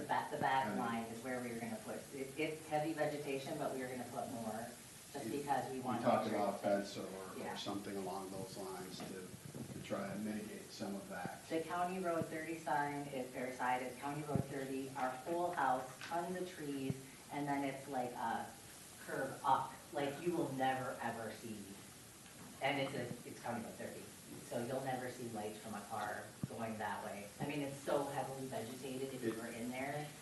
I agree You know as what to we're that talking side. I'm just concerned about the areas that staff had pointed out that. We can put more there, but again, that's a huge hill. Yeah, you driving out of a hole, that's for sure. Yeah, it's a big dip. Like, Not a you bad won't display, it's see- just a Yeah, you So won't see any lights from it, and we're gonna be closed before it's dark anyway, but. County Road 30 is elevated because there's a bridge right here. So the contour of the land slopes down toward the creek for most of the property. Right about where the field is probably the high point, and that's why we think the grapes are. John, can I got some people online asking, can you speak into the mic so they Yeah, can hear you? Oh, sorry. That pops out too. Oh, okay. So the whole contour of the land basically is, I don't know if you guys have that topography map. Yeah, we've had a number But of it sites. slopes down, so County Road 30, to maintain the bridge across, is elevated from the the road Quite a bit. over. So at this, You can take that off, yep.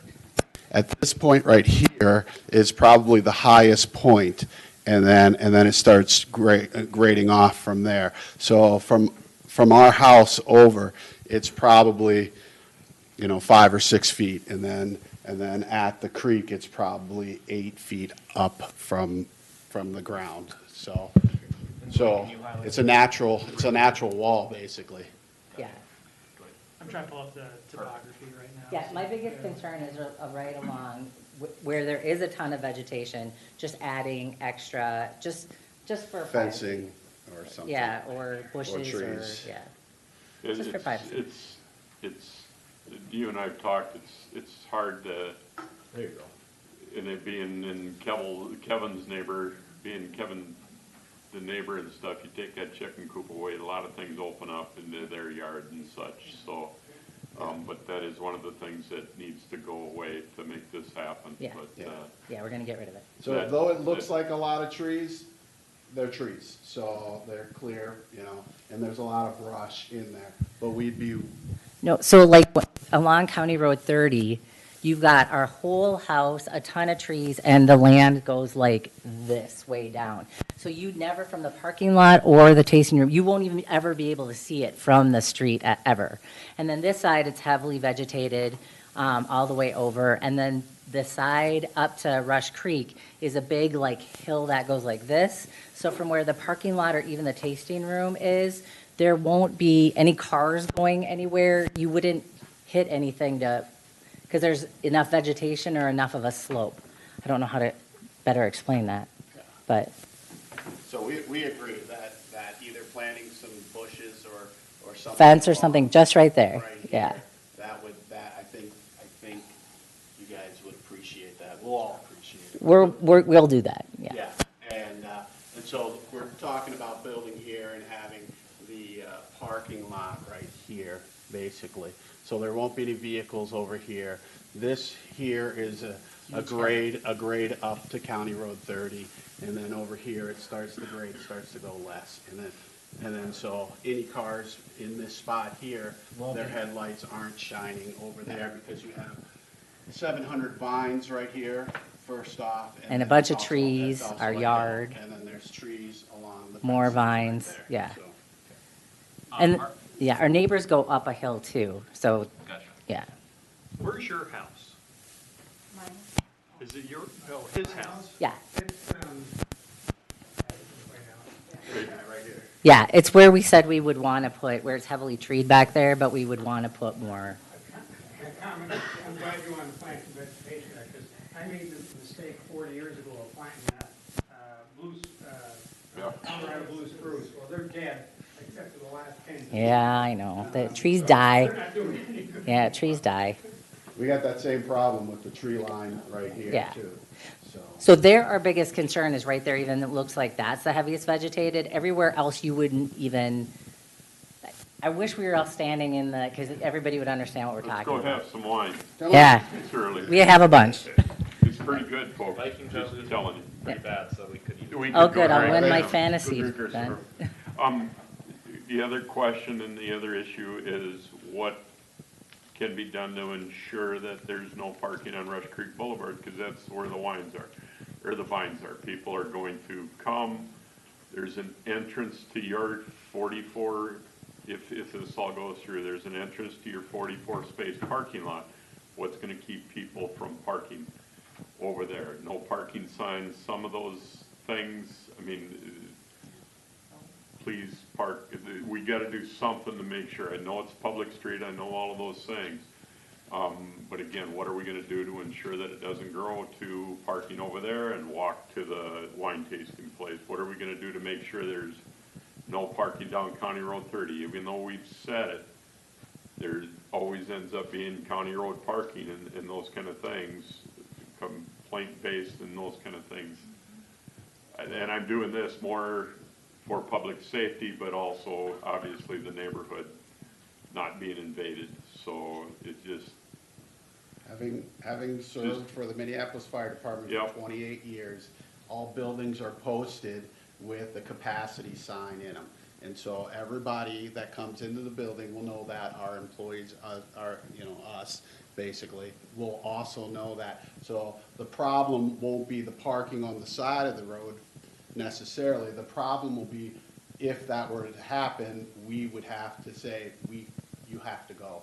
Now, that would be a wonderful problem for most businesses to have too Yeah, many I people. don't know that that's gonna happen. I've never seen it happen yet, so, so that would be incumbent upon us to maintain the fire code, to maintain our IUP. Which we do have a fire plan and everything. So, Thank you, Mr. Mayor. Quick question. So this was one question I wanted to ask you, and you just brought it up. You said employees. How many employees will you have? well, currently it's we've just got us. two. But anticipated? Not too much more than that. I would love two would be Yeah, we're not great. planning You on know, we're looking at serving and then we have, when we harvest, you know, it's usually volunteers, but then you get, you know, if you're lucky, you can get 10 or something, you know, people at a time. And so that's really what we're looking at. I'd love to have somebody that would learn the business with me, be one of my kids or something, but, and then somebody to help with the inside. So one person on the outside, one person on the inside, and then us two. It's probably gonna be predominantly volunteer just during harvest, or, you know, if somebody, if we have, like an activity training, like the only thing I can think of right now is like a grape trimming, or how to identify different, I don't know, something that we do. It would be, like for an LLC or something like that, there's probably gonna be 4 employees top, including us, so. And Counselor Friedrich, back at the concept level stage, the potential for employees was discussed, and that's why it didn't fall under the home occupation license, because you can't have employees with that. Right. So that was another reason why a new category, what they were proposing really needed a new category.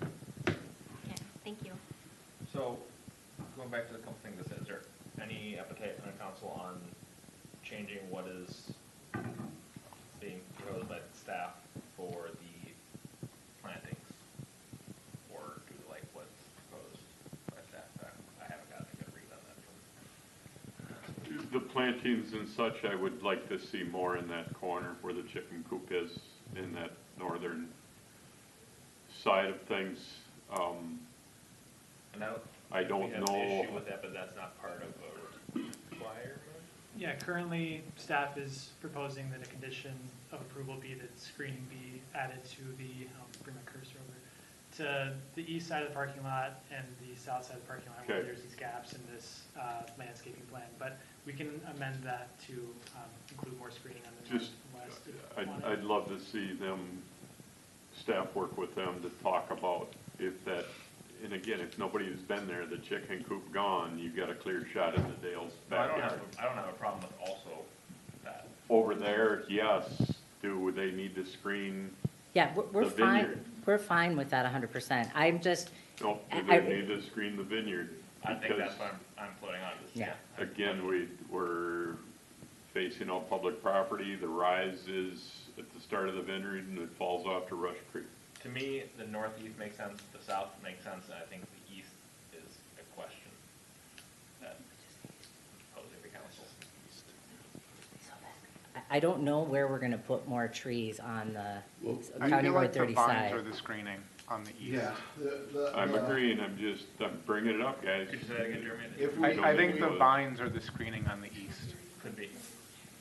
If we plant, so currently the trees create a problem for the vines in this area. So we need maximum sun. So we can't really, what we currently have is actually affecting yields on that top corner and then a little bit of this corner because the trees. So prefer not to put any trees, but if you're down there and you're sitting in that parking lot, I promise you that you can sit there with headlights and nobody on this road will see those headlights. Come on out, take a look. So there's effectively a berm already. Yeah, and our house and everything else, there you can't see anything. There would be no, I mean, and we're fine having somebody come out and look at it and say, no, because if you were there, you would see what we're talking about. It would be, it is overkill. We have so Yep. many trees in our yard. I agree with you very much. To your question, Mr. Mayor, the screening around the parking lot, while it might be overkill and such with the elevation and such, I think something on the south and east side of the parking would be nice. Addition, not much gonna happen, but it'd be nice there, and then consideration against the back property line towards the Dales would be great. West, yes. Yep. And, oh, sorry. I appreciate your comments on the lighting and the traffic and all of that. What about noise? Yeah, so we have to stay within city ordinance with noise. We're, the only ambient music that we would ever really have would be in the tasting room within the guidelines we can have ambient music. And then we also have to Or if stick. there's a wedding. Yeah, so if there's a wedding and they brought somebody in or whatever, again, we have to stay within city ordinance and all the same guidelines with the noise levels in the area. And I think that's what we're gonna touch on next, about hours of operation and Dwight, what,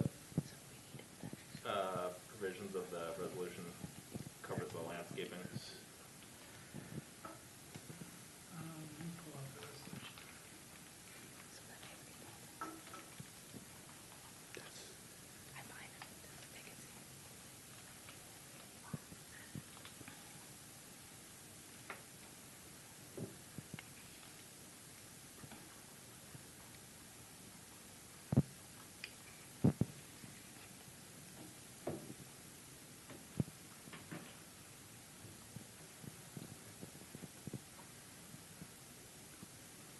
Any Charger fans in the audience?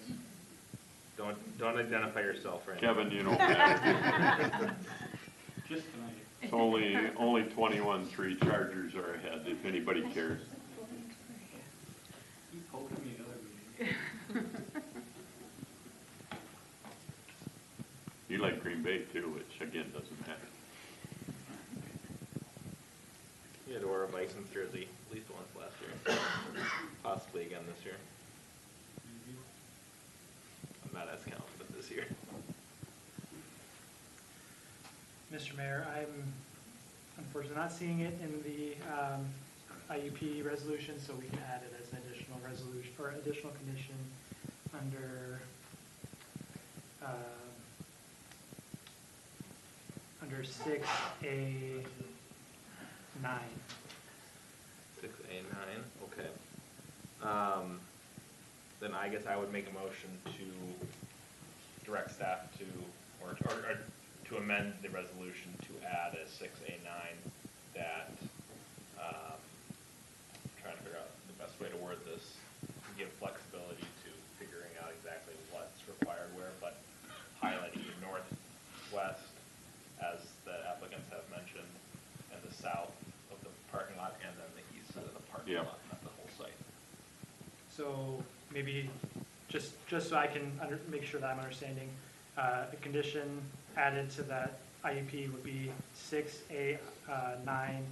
The applicants would revise the site plan to provide additional screening to the northwest, south, and east of the parking lot.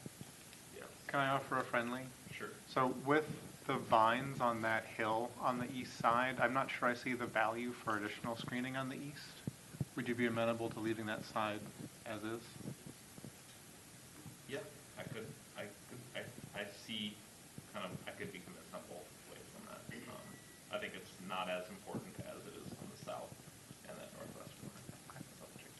Move all that over to that corner. Yeah, there's a huge rise up to the vines and then up and over the hill, so I would agree. Yeah, I like that would be okay. Okay, so we'll amend that. Or I'll accept that friendly, so it would just be for the south and the northwest there. I will second. Second. Any further discussion on that? All those in favor say aye. Aye. So that is added. Dwight, did you get all that? I did. Perfect. And then, I guess the remaining item that I have is the hours of operation discussion, and then getting, amplified noise probably in line with that hours of operation. Whatever that time we come up with is. So, if we were to, throw out what time would you plan on opening generally? I think I think we have 12 or noon, 1, yeah. Okay. People don't usually come super early. You don't want the morning drinkers? 8 a.m. And I don't want to be up that early worrying about It's on, it's 5 o'clock somewhere. I think we had an idea of what we were, Yeah, you did have specific. And I think it said noon. yeah. It may be less than that, but we just wanted to be realistic and. Yeah. You wanted to set rules that you could operate. Yeah, I want to ask for, make sure we're. We have those? Currently, 6A5 says there will be no use of amplified sound after 10 Right. p.m. We could amend that condition to set the hours of operation and then include that there will be no use of sound amplifications. After Yes, 10 p.m. that's process-wise what I'm thinking. We have what those hours that they had sent in initially is. Yes, it was, let me pull up the report, and on my first slide here.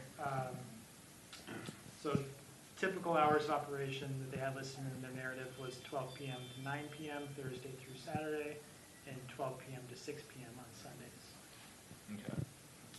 I mean, I think even if we could make it to 8 PM, and then if it was past that, we could require the amplified sound, or the permit for your amplified sound or additional hours. So you're saying 12 to 9, and then amplified sound after 8 would be by special permit request? Yes. And then the Sunday hours seem reasonable. How does council feel with that, and does that seem feasible to you guys? Yeah, yep. Because I think the ordinance, like, we have to, if we did have sound, it has to be facing a certain way and all that kind of Yeah, stuff. and then we'd have to come back for Permit. like permit Yeah. or whatever. Yeah, we're It good. was to go past that, Yeah. that hour. Okay. So I'll make that motion to amend resolution 2025-87, 6, item 6A 5, to, Why don't you let Dwight read it? perfect. Okay, so the revision that is on the table right now is a revision to condition 6A5.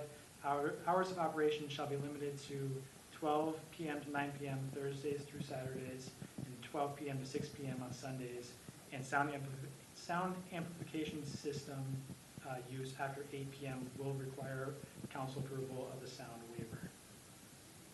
I will second that motion, Okay. since Tom made it. Any discussion? All those in favor say aye. Aye. Okay. Any other remaining outstanding items? The buildings. Dwight, could you pull up the building, the one with all the trees and then the buildings and those kind of things? The chicken coop will be gone. There's a machine shed close to the chicken coop. Is that gonna be removed? No, we would Not like if to. we can help it. No, it's old, it's been there since. Well, the I last know, one. I'm asking Dwight. Oh. So that stays? The one in the northwest, the western border, not the chicken coop on the north. Nope, you were fine right where you were. I was just looking at my table. Yeah. Yeah, so the shed 3 is a legal non-conforming structure, Okay. so Been there a long time. it could stay if the zoning ordinance request is approved. Okay, and then the existing pole barn, matter of fact variance would be staying? It would require either an after-the-fact variance Yep. or be relocated. Okay, and then the shed, is it shed 2? Same thing? Shed 2 is a legal non-conforming structure, so that could stay. Okay, And then shed 1 is a non-conforming structure and would have to be relocated out of the front setback area. Along with 4, right? Along with 4. Yeah, and that's a plastic, shed one's a plastic shed that one of the old owners put in his, I don't remember that. But we were asking for the, We will be Oh. asking for. oh, in the future, okay. After the fact We're gonna try variance. to get that in December, yeah. Yeah, no worries. so, not to dig up a dead rabbit or anything, but on that pole shed it was put in, there was a permit pulled, the building permit and everything else. How did it end up in the wrong spot? Don't know? Yeah, I think the Okay. best way you can answer it is the building officials are not surveyors, and so they didn't catch that it was in the wrong location when they Okay. did the footing inspection. So at this point, it'd be an after-the-fact variance to approve it. I do Okay. think that after speaking with the applicant, there are non-economical considerations. So I do think that there's Yeah, an argument for a it's variance. elevated way above the floodplain, everything else. I mean, there was a tremendous amount of. And there's really fill not all another over the place. location to put it at this point. Yep. due with the bidding, Okay. so. All right, Have that be his. just want to make sure we don't need to rewrite that. Yep. I have a question. Oh, Yeah. sorry. No, go ahead. There was a statement not to exceed accessory structure unless it's reasonably necessary. I mean, I feel like we have ordinances in place for a reason, and that we shouldn't exceed something unless there's a really good reason. Otherwise, why have the ordinance? So I'm just wondering, what's the purpose of exceeding what the allowed accessory structures footage is on the property? Can I take a stab at that one? Sure. So, correct me if I misstate anything. So the limitation on accessory structures serves to inhibit people from having, large storage locations on their property that are not functional. When we have a 10-acre parcel, there's a CUP that allows you to have whatever size accessory structures you would need to operate the farm. I would see this as sort of an adaptation of that to a smaller footprint agribusiness. Okay. So to me, it makes sense if we're going to allow the IUP to be the control, just like we have the CUP as the control for 10-acre parcels. I wouldn't change the underlying code because I don't want people storing, 30 motorhomes on a residential parcel that's 5 acres. I think there's a purpose there to keep it from being disassociated with the rural character we're trying to preserve. But I think it would make sense in a case like that. Okay. Thank you. That's just my 2 cents. No, I appreciate that. Thank you. I would agree that that was staff's argument as well, that an agribusiness is, particularly when we have like these micro farms that we're seeing that technically don't meet the what the allowances that true agriculture gets, but they have the need for it because they may have complex operations such as this, where it's not just a storage building, it's going to be a building, they're adding a building that's going to do the processing as well as host people, and then they need all their existing buildings to continue maintaining the winery. And so they have an argument for each building as to why it's needed and what they're using it for. So that was the thinking behind this flexibility specifically for agribusinesses at this time. If there's like an apple orchard, they might need like a bakehouse to make pies and a juicing area and that sort of thing. Okay. Anything else? If not, I will entertain a motion to approve resolution 2025-87, approving the site plan and IUP as amended. Adopt ordinance 2025-554, amending section 1040.030 subdivision 5D. And approve resolution 2025-88, approving the findings of fact for the zoning ordinance amendment. Did you make it or? I am entertaining it. I will make that motion. Do I have a second? I'll second it. Any further discussion? Just real quick, you got some great neighbors. They're pretty awesome too. So be civil, work with each other, help each absolutely. other, everything else. And I think it's a good addition. I just don't want it to go crazy, as you guys don't want it to go crazy either. Again, with them living there, I think they'll curb that also, so.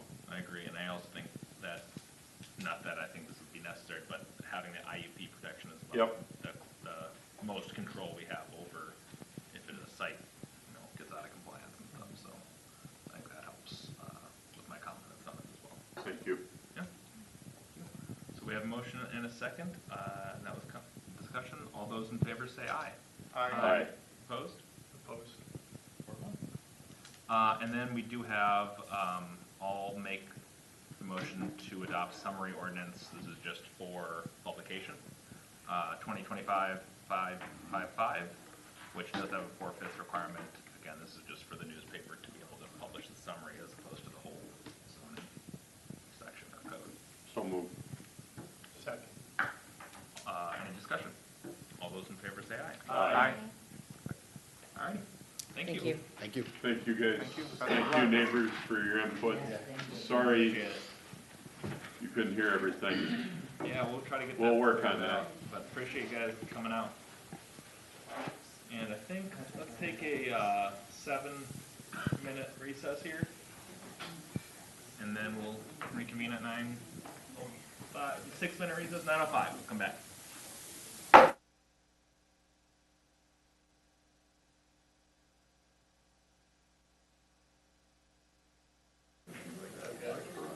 Good. All right, I'll go ahead and call the meeting back to order. And we'll pick back up with item 7B, which is the High Point Gardens site plan and IUP. And we'll start that off with a public comment opportunity if anyone would like to speak on this item. Now's the time. Looks like we're good, so we will go on to the presentation. Oops, this way.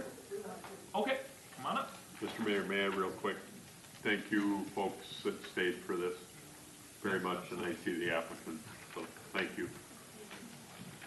Sorry if that was boring. How's that? With the candy? You can start with your name and address. Marie King, 21165, County Road 10. Thank you. We're across from them, and I haven't seen them since they moved in. It's been that long. Did you go to the community party down on the left? I gave a neighborhood party, yes. Anyway, I'm sorry, you guys, but I'm opposed. You could direct the comments. Yep, you just talk to us, not them. Oh, and can you hear this?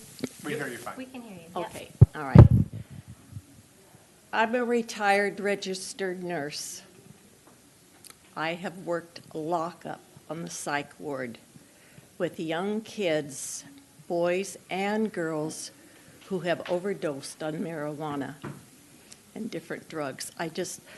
I see how it destroys and wrecks a human being, and I just don't want the neighbor kids on it either. So I'm opposed to it. I've just seen too much sadness. And I know that when some people hurt, they have to take pain medications, but you get addicted. And I had a close friend who, he drove down the driveway one day and he sat crying in the car and he said, Marie, I said, what is it? He said, I was growing marijuana in my basement, but I want you to know I got rid of it. I'm going to go clean. And he did. And I won't say his name, but he's here in Corcoran, and he's living a good life. And he's not addicted. He is taking care of himself, eating, sleeping, and doing things. And I'm sorry, you guys, but I don't want you to grow it. Okay. Thank you. Anyone else?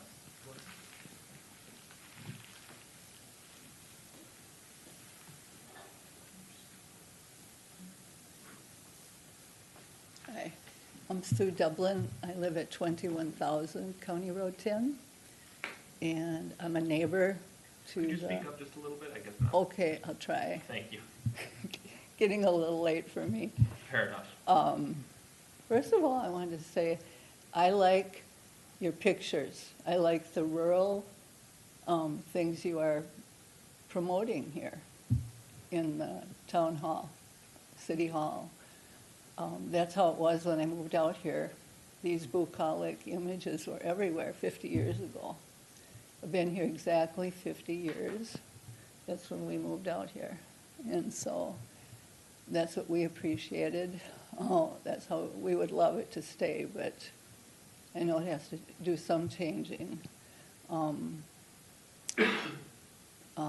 my kids were in school, they attended the DARE classes. I'm sure some of you here have done that. Actually, DARE is still in 50 states. It's in 53 countries. It's still going. It's a good program. It taught the policemen, if anybody doesn't know what it was or is, the policemen came to the school and they taught the kids classes. And they taught them drugs were bad, and they taught them that the violence around the drugs were bad. And all we need to do is turn on the TV and we can see that's going full bore right now in our country. Drugs, violence everywhere. And so clearly I'm not in favor of having marijuana grown commercially right next to my driveway as I drive in. Like we said at the last meeting, it is federally, it's illegal to commercially grow marijuana at this point still. It's a mind-altering drug. It's dangerous. And that's part of what I want to talk about, the danger not only to Corcoran, but to me personally. It's going to change, if that should go through, that they can grow marijuana in Corcoran commercially, it will change the nature of Corcoran. The character of Corcoran will be permanently changed. And I can't see how that would be any good, you know. How will that be for the better? I don't see one good thing coming out of this. Nothing. Maybe they will make a lot of money. Maybe that's what they're hoping to do. Anyway, I just don't see it. They talked a lot about crime and safety, lighting, hiding the house with shrubbery, all kinds of things to keep the public from knowing what is actually going on there, I guess.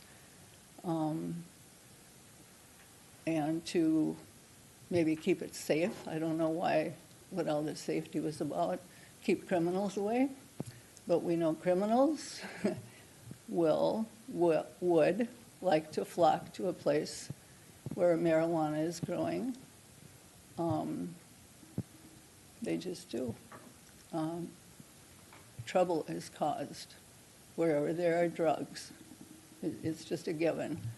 And that's my secondary, it's my primary, actually.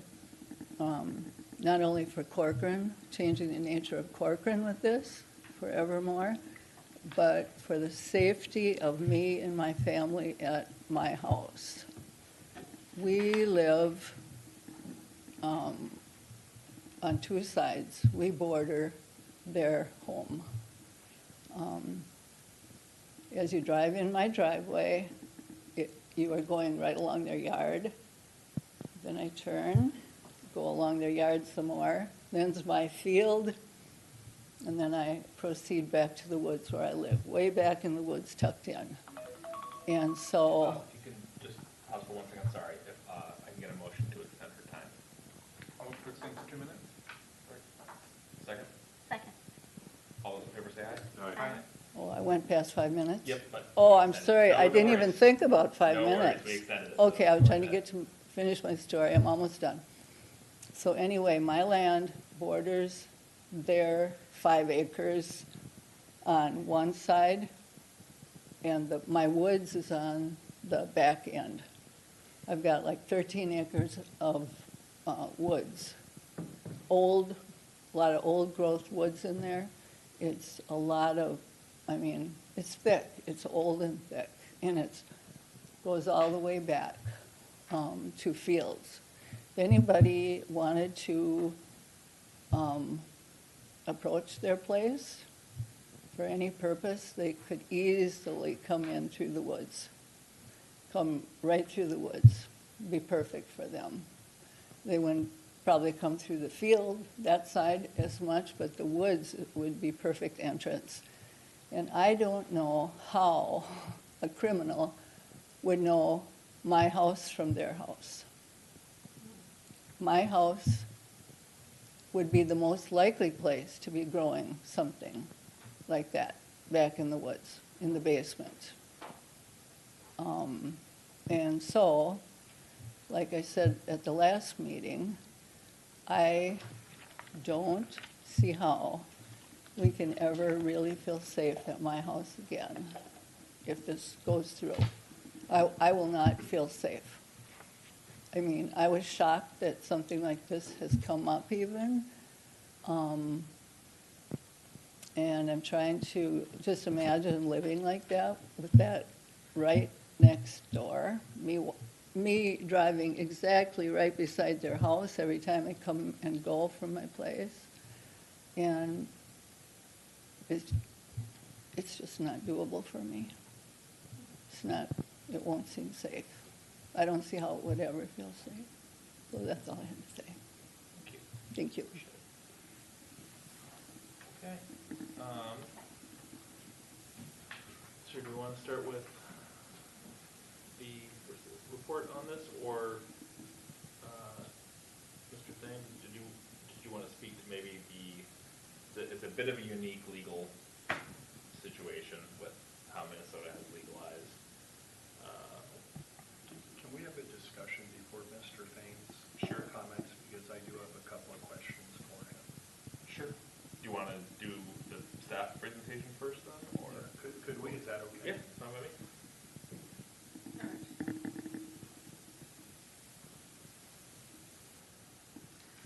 So the item that we are discussing now is High Point Gardens. This is an application for site plan approval and an interim use permit. The applicants are Nathan and Joshua Adams, and they are operating under the business name High Point Gardens. The location is 21020 County Road 10. And the site plan is for the approval of a state licensed indoor cannabis cultivation business. It is a permitted use in the rural residential district. So the site plan discretion is specific to, does the proposed application meet the standards outlined in the city code? As such, they are actually proposing no changes, and because they are proposing no changes to the site, one of the requirements for the site plan technically is parking. And the parking formula that is required for cannabis use traditionally would be based off of our manufacturing formula that we have in code. But in this instance, there is an IUP request to reduce the parking requirements based on their business model, because we do have a caveat for when data can be presented that supports a lower parking requirement that can be approved as part of an IUP. So the area of discretion tonight is whether or not a 10-spot parking lot goes in or not through the either approval or denial of the IUP.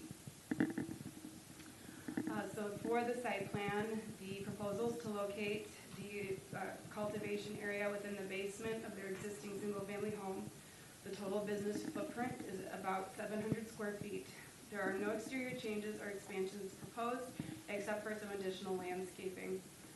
The business will be managed by two brothers who live on site. There are no plans for initial employees. They do note in their narrative that there could be employees or interns in the future. There is no retail component, and there are no deliveries anticipated on site or any public-facing component with people coming to the site. The applicants plan to deliver the product in their personal vehicles that will be disclosed to the state and the city to licensed downstream businesses off-site. And some notes on the site plan: there is no exterior lighting discussed.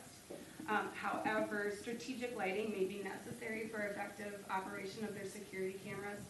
So I do have a condition of approval that they do have lighting that will make the security effective. And then they also have to provide a photometric plan that's showing that they are meeting the 1-foot candle requirement that would be required for typical commercial uses. Go ahead. Can those lights, maybe this is a question more for Matt, can those lights be infrared so they aren't readily visible to the neighbors? It's going to be dependent on whatever security system they have and how they work, so we did request that. Yeah, thank you. And I did word it in a way so that it's about the effectiveness of the operations. It's not that it has to meet a specific candle, other than it can't be brighter than that candle limit. Thank you. Based on the business footprint, 1 additional overstory tree and 3 understory shrubs are required. They are proposing that, you have it, that's right. They are proposing that in the southeast corner.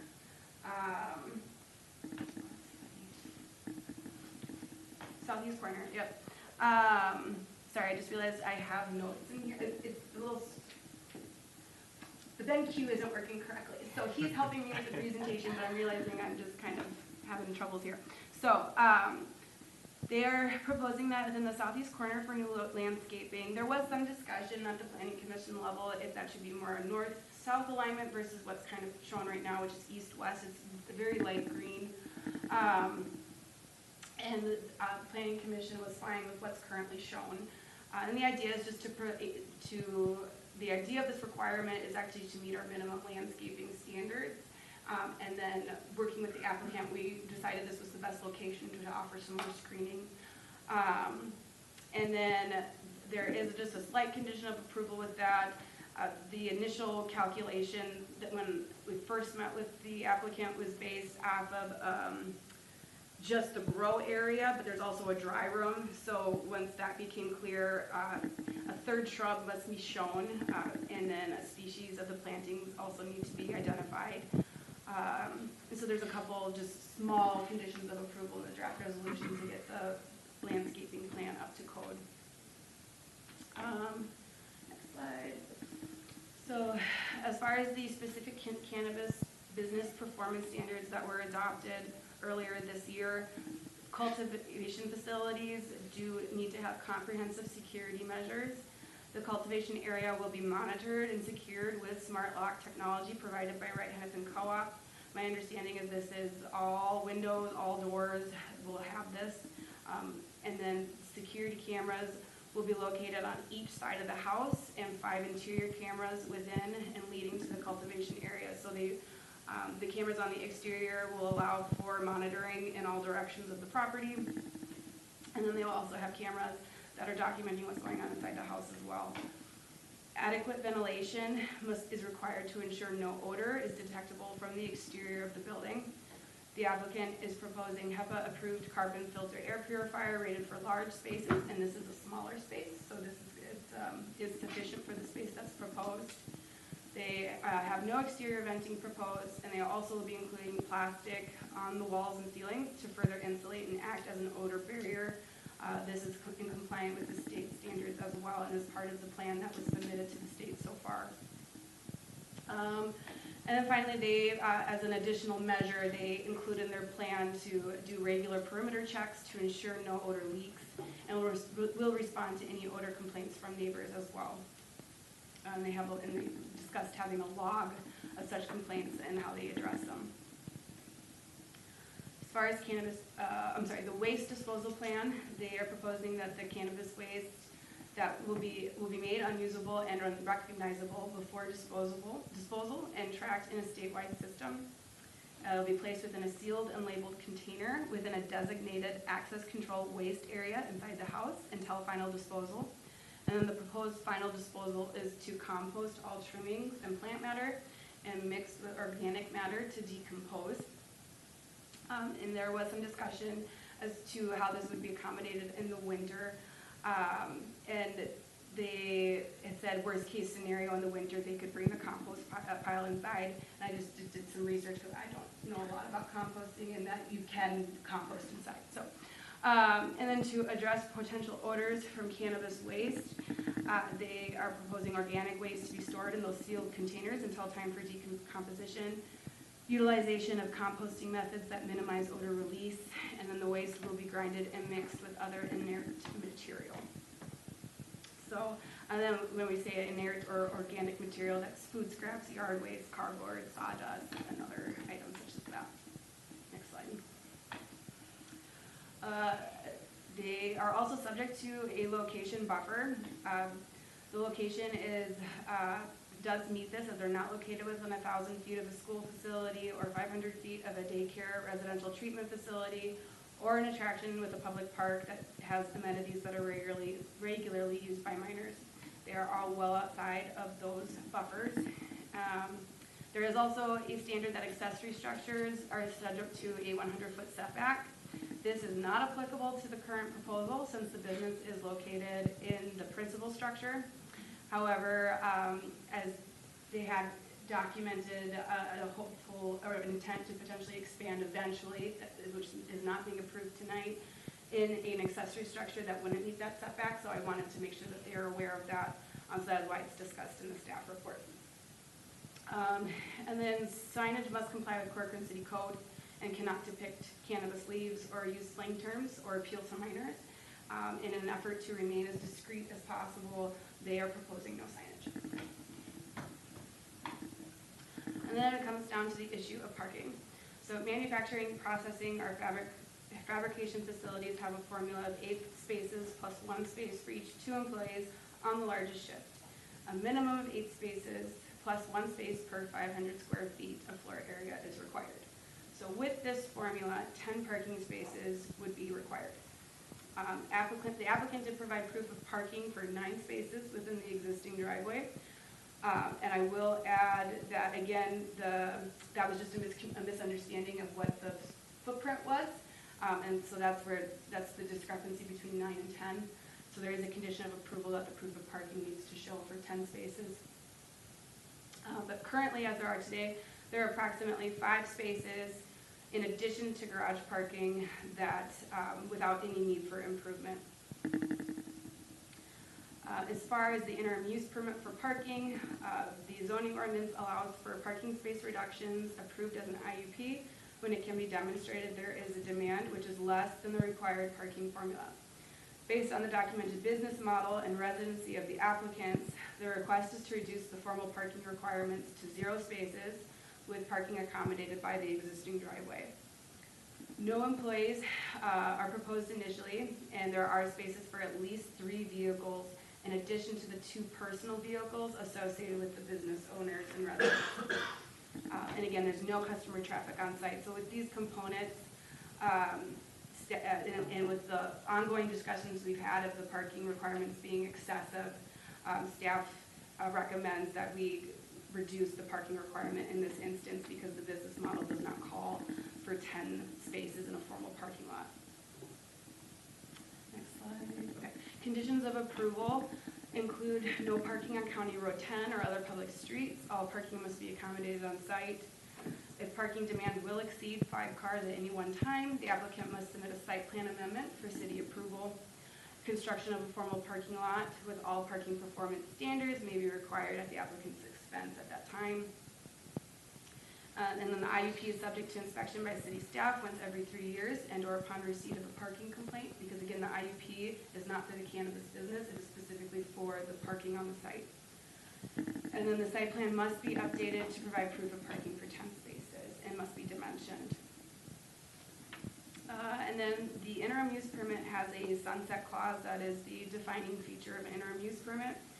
So staff proposes the sunset clause include when the property is sold or transferred to someone not associated with the property at the time of the application. The property is no longer homesteaded. Parking demand for the cannabis cultivation business exceeds 5 parking spaces at any one time, including the personal vehicles of the operators that are disclosed for distribution of product to their customers. The cannabis cultivation business ceases. The cannabis cultivation business expands and the city determines the parking demand will increase. And or the cannabis cultivation business fails to meet city and state requirements. Next slide. The Planning Commission voted to recommend this on a 4-1 vote, and so Planning Commission staff recommend approval of Resolution 2025-103, which approves the site plan and interim use permit. If the council finds the standards for the IUP are not satisfied, findings of fact should be to this effect should be provided to staff, and then staff should be directed to bring back revised resolutions at the November 13th council meeting, which would include approval of the site plan with a condition to add and construct a 10-space parking lot that meets all city standards on the site plan. This would then trigger requirements for a grading plan, site improvement, a performance agreement, and a financial security. And then the second resolution would be the denial of the IUP.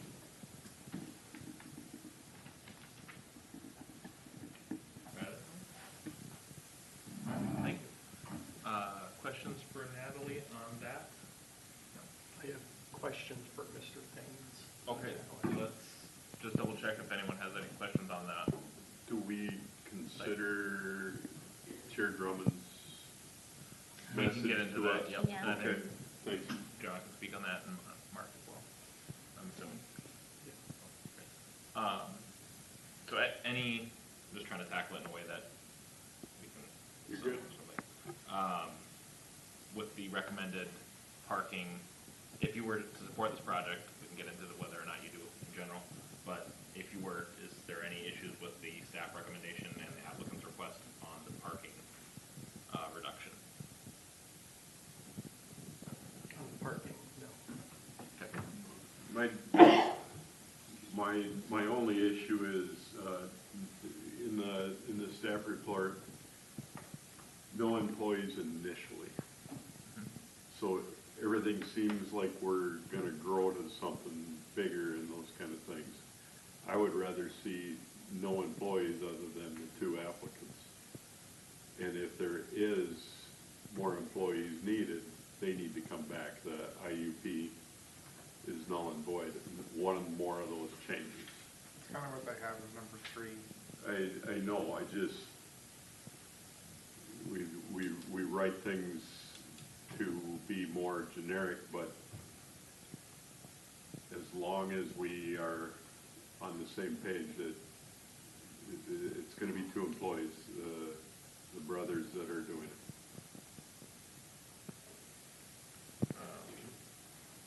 Jeremy, you said number 3 on, The interim use shall expire immediately after one or more of the following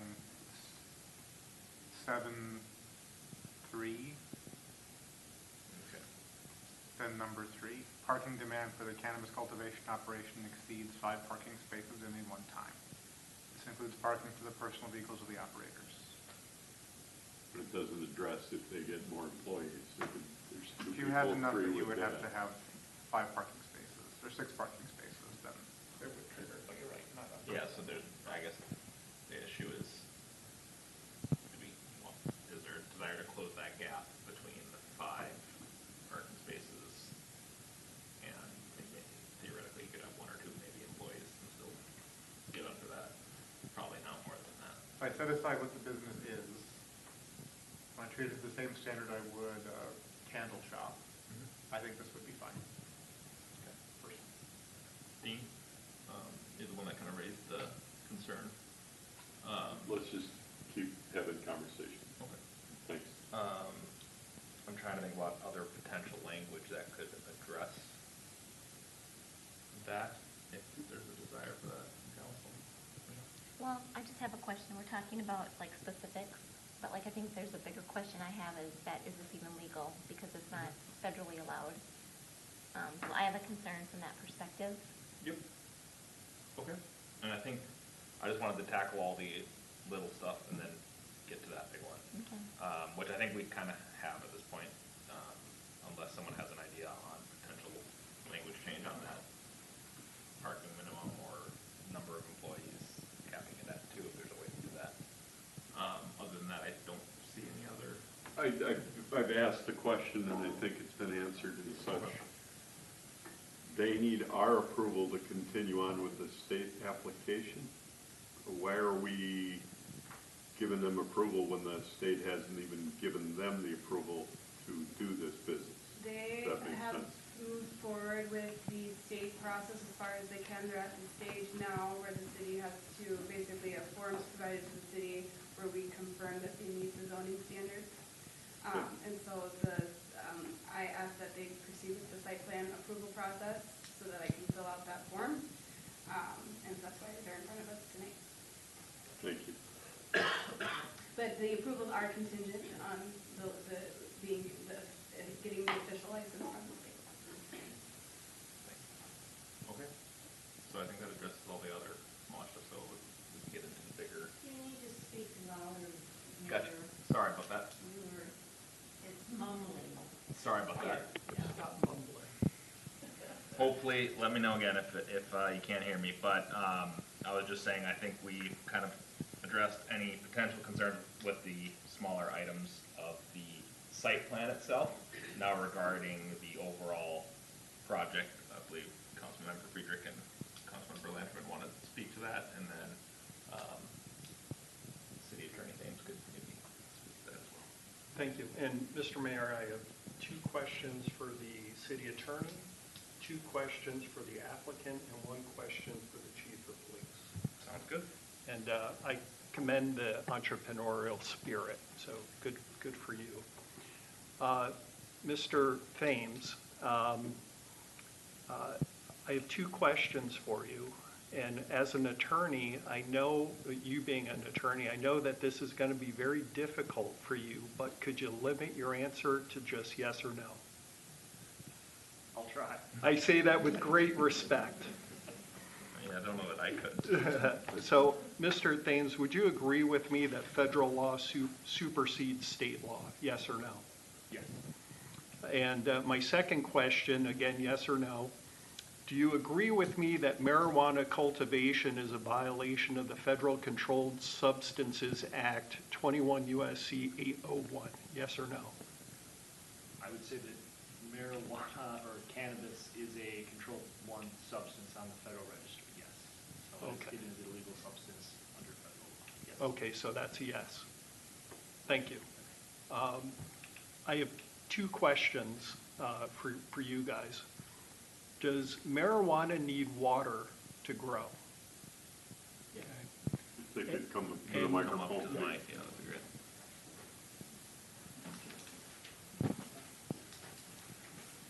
I'll repeat my question. Does yeah. marijuana need water to grow? Yes, it Yes, does. it does. Where does the wastewater go? So due to the small nature of our operation, we hand water everything. There are plastic trays underneath the pots.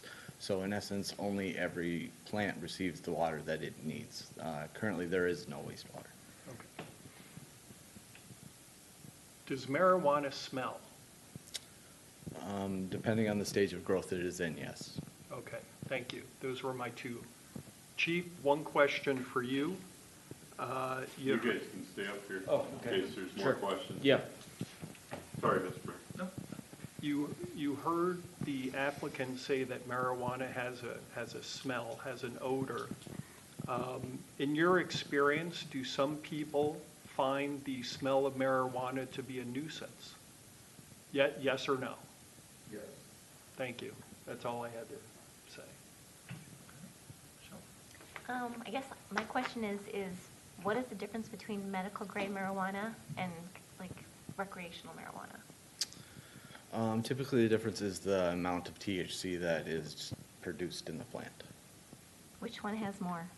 the medical. Okay. Thank you. Any other questions for the applicant? Yeah, I'm trying to figure out how to ask it.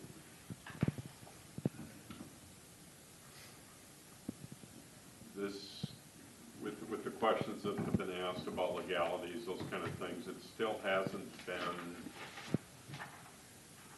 I don't want to say, I'll make it Dino simple, vetted from the feds that it's permitted. But it's okay with the state. I still, and I've had this same thing since this has come in front of us, while I have friends that are doing this medical grade cannabis, and it's helping them, it's doing an awful lot.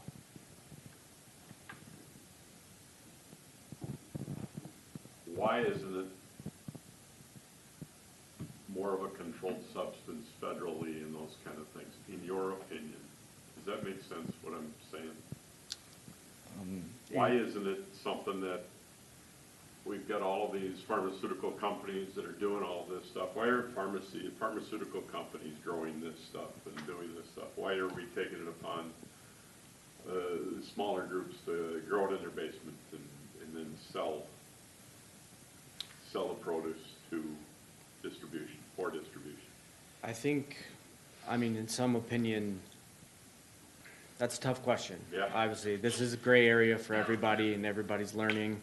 There's movement to move this from the controlled substance list. There's a big movement for that.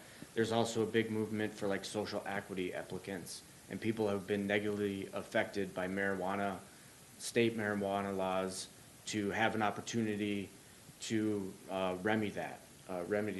So there's a lot of different things. Some people feel that if like big corporations get involved, they'll use some they'll just commercialize it, right? They'll use pesticides, and I think they'll believe that some, smaller farmers will do things the right way. And that's our plan. We plan to do everything organically and naturally and by the law, and be as transparent as we can with the state, and, deliver it legally to legal businesses, so we can eliminate a black market. That's what the state doesn't want. That's not what we want.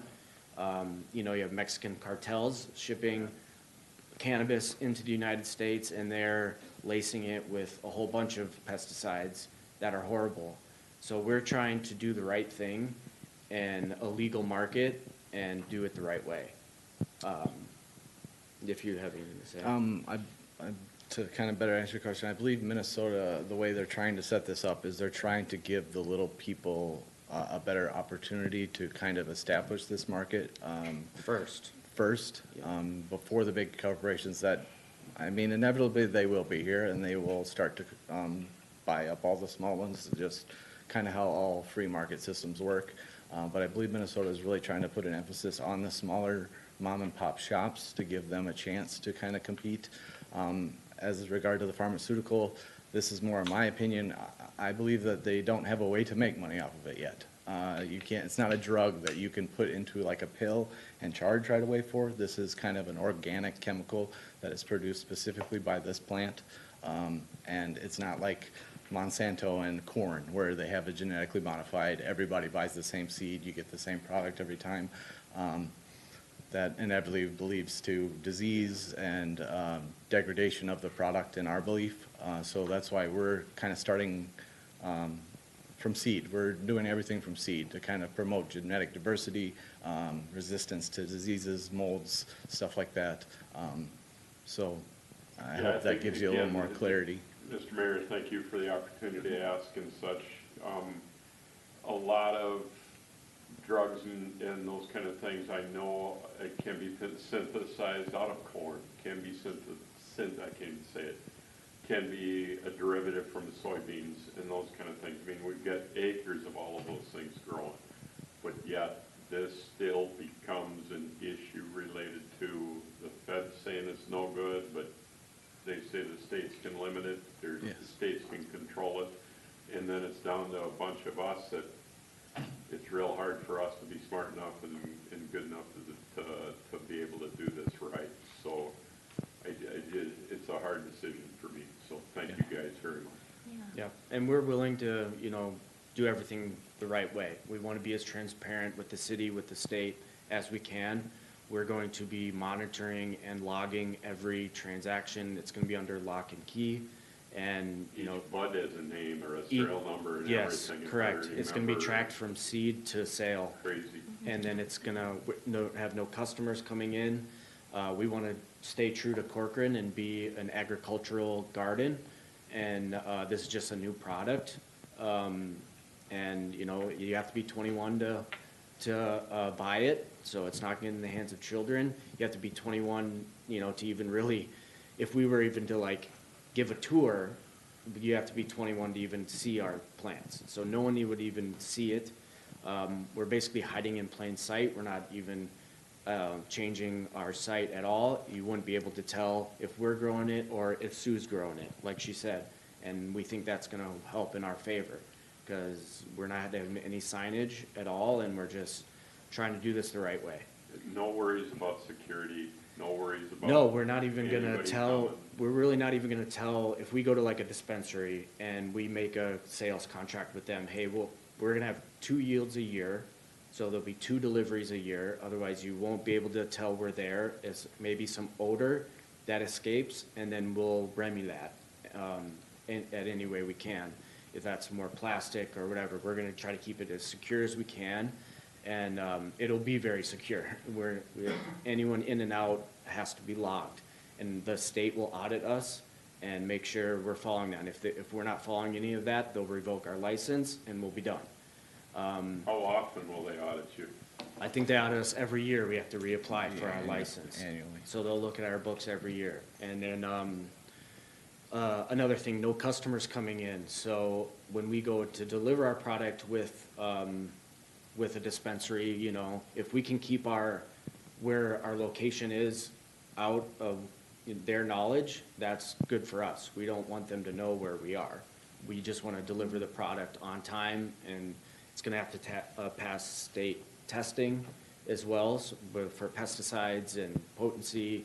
We have to label all that stuff. So You made me nervous talking about tours. Why would No, you- no, why would sorry, you I do a didn't- tour? There's I think no, he no was tours. highlighting that there's a higher standard. There's a state requirement. Yeah. Just They're not planning. We're gonna on- have 20, like, Saying what I yeah, heard, no so- entry signs to all the, Okay. anywhere where cannabis is held. I assume your business You want me to address do- is a you want to PO hit me? box or something, not the physical address, but the. Well, it is the physical address, but I guess we could change that if, If the council I wishes mean, if to. you wanted it to be secret from your. yeah, prospective that, I customers, guess I didn't think of that, you know, we've been kinda going for getting That this would be more of a launched. downstream thing that we worry Yeah, but about we could once we have definitely, approval from. definitely do that. What was Yeah, the council. comment, Jeremy? If they want to keep the location secret, they should have a PO box as their business address rather than the physical address. Yeah, that's a great idea, yeah. I think Mark had a comment or a question. Yeah, thank you, Mr. Mayor. We all heard the city attorney state that he agreed that federal law supersedes state law. We all heard him state that he agreed that marijuana cultivation is a violation of the Federal Controlled Substances Act 21 U.S.C. 801. We heard the applicants on at least 2 occasions acknowledge, and I think this is most important, acknowledge the concern of the leakage of odor. And we heard the chief of police state that in his experience, some consider this odor to be a nuisance. So because of that, I would like to make a motion to deny the application, to deny resolution 2025-103,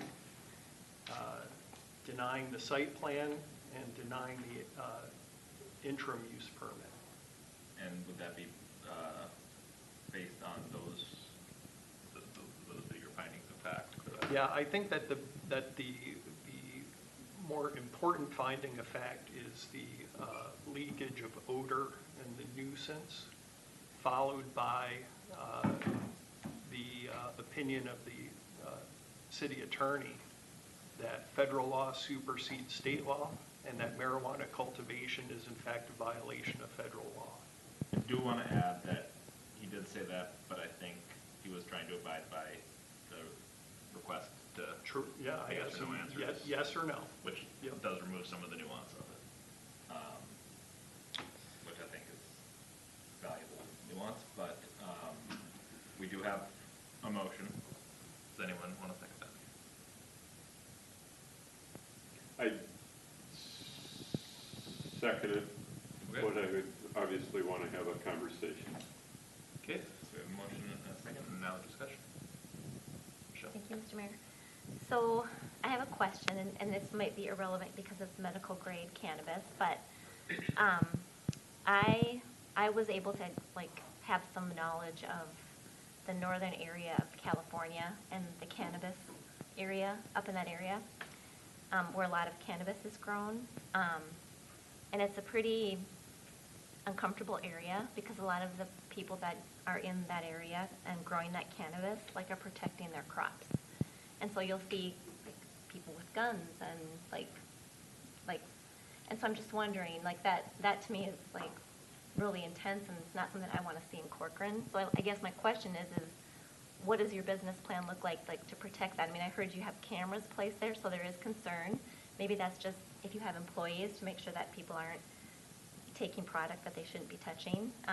But that's a real safety concern for me in our city. Sure, yeah. Can you speak to that at all? So, yeah, we have the security system set up. That is a state requirement. We have to fulfill that to receive the license. Yeah, I will be living at the property as well. I do have a gun there for my own personal protection, so that could potentially be used in a situation where I feel threatened. But other than that, we believe our best defense is discretion, not, blatantly advertising that we are growing this crop. We're also indoors as well, so we're under secure lock and key.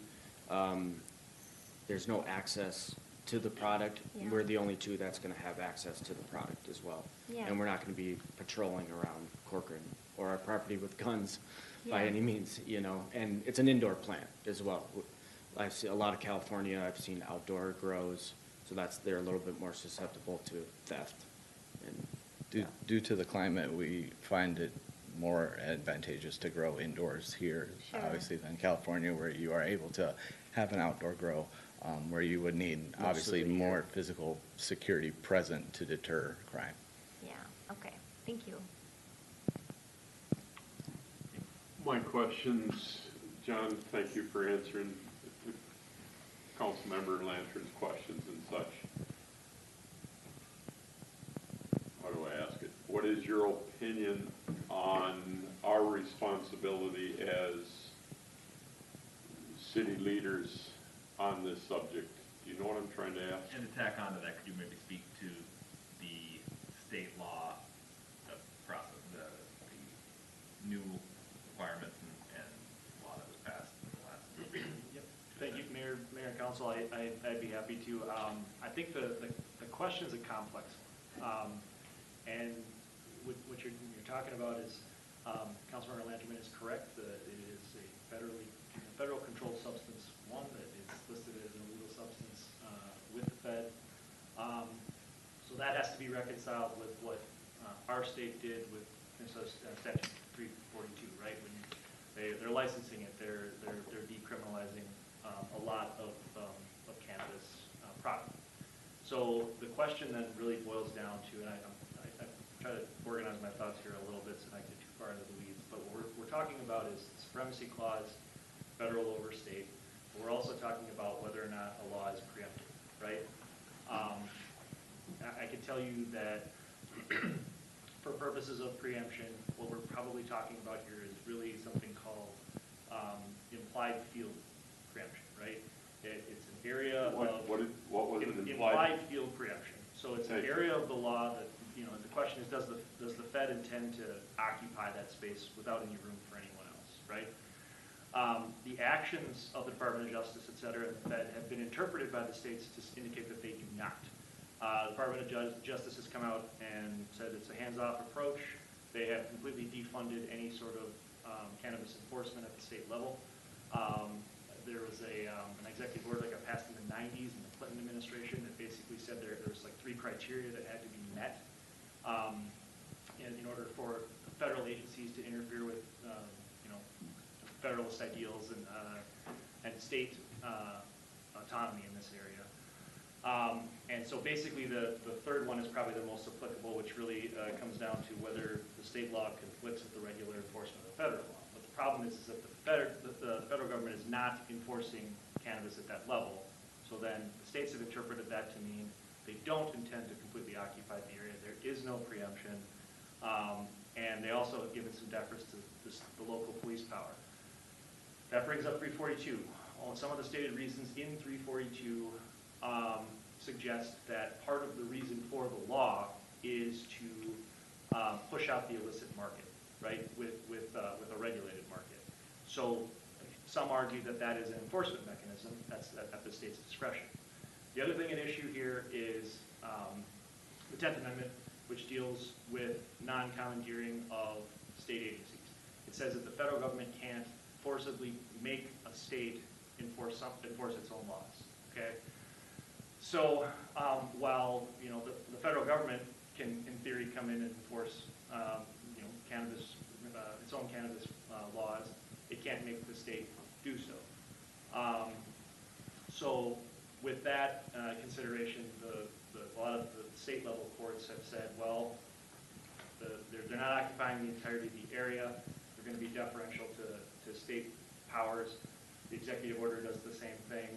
And what comes out the other side is the Fed is very hands-off in this area. So to play it out on sort of a city liability side of it,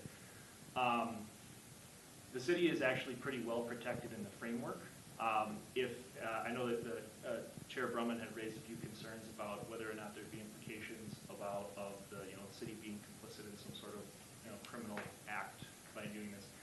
I think we're well protected because if there was ever a drastic change in policy, number one, there'd be notice.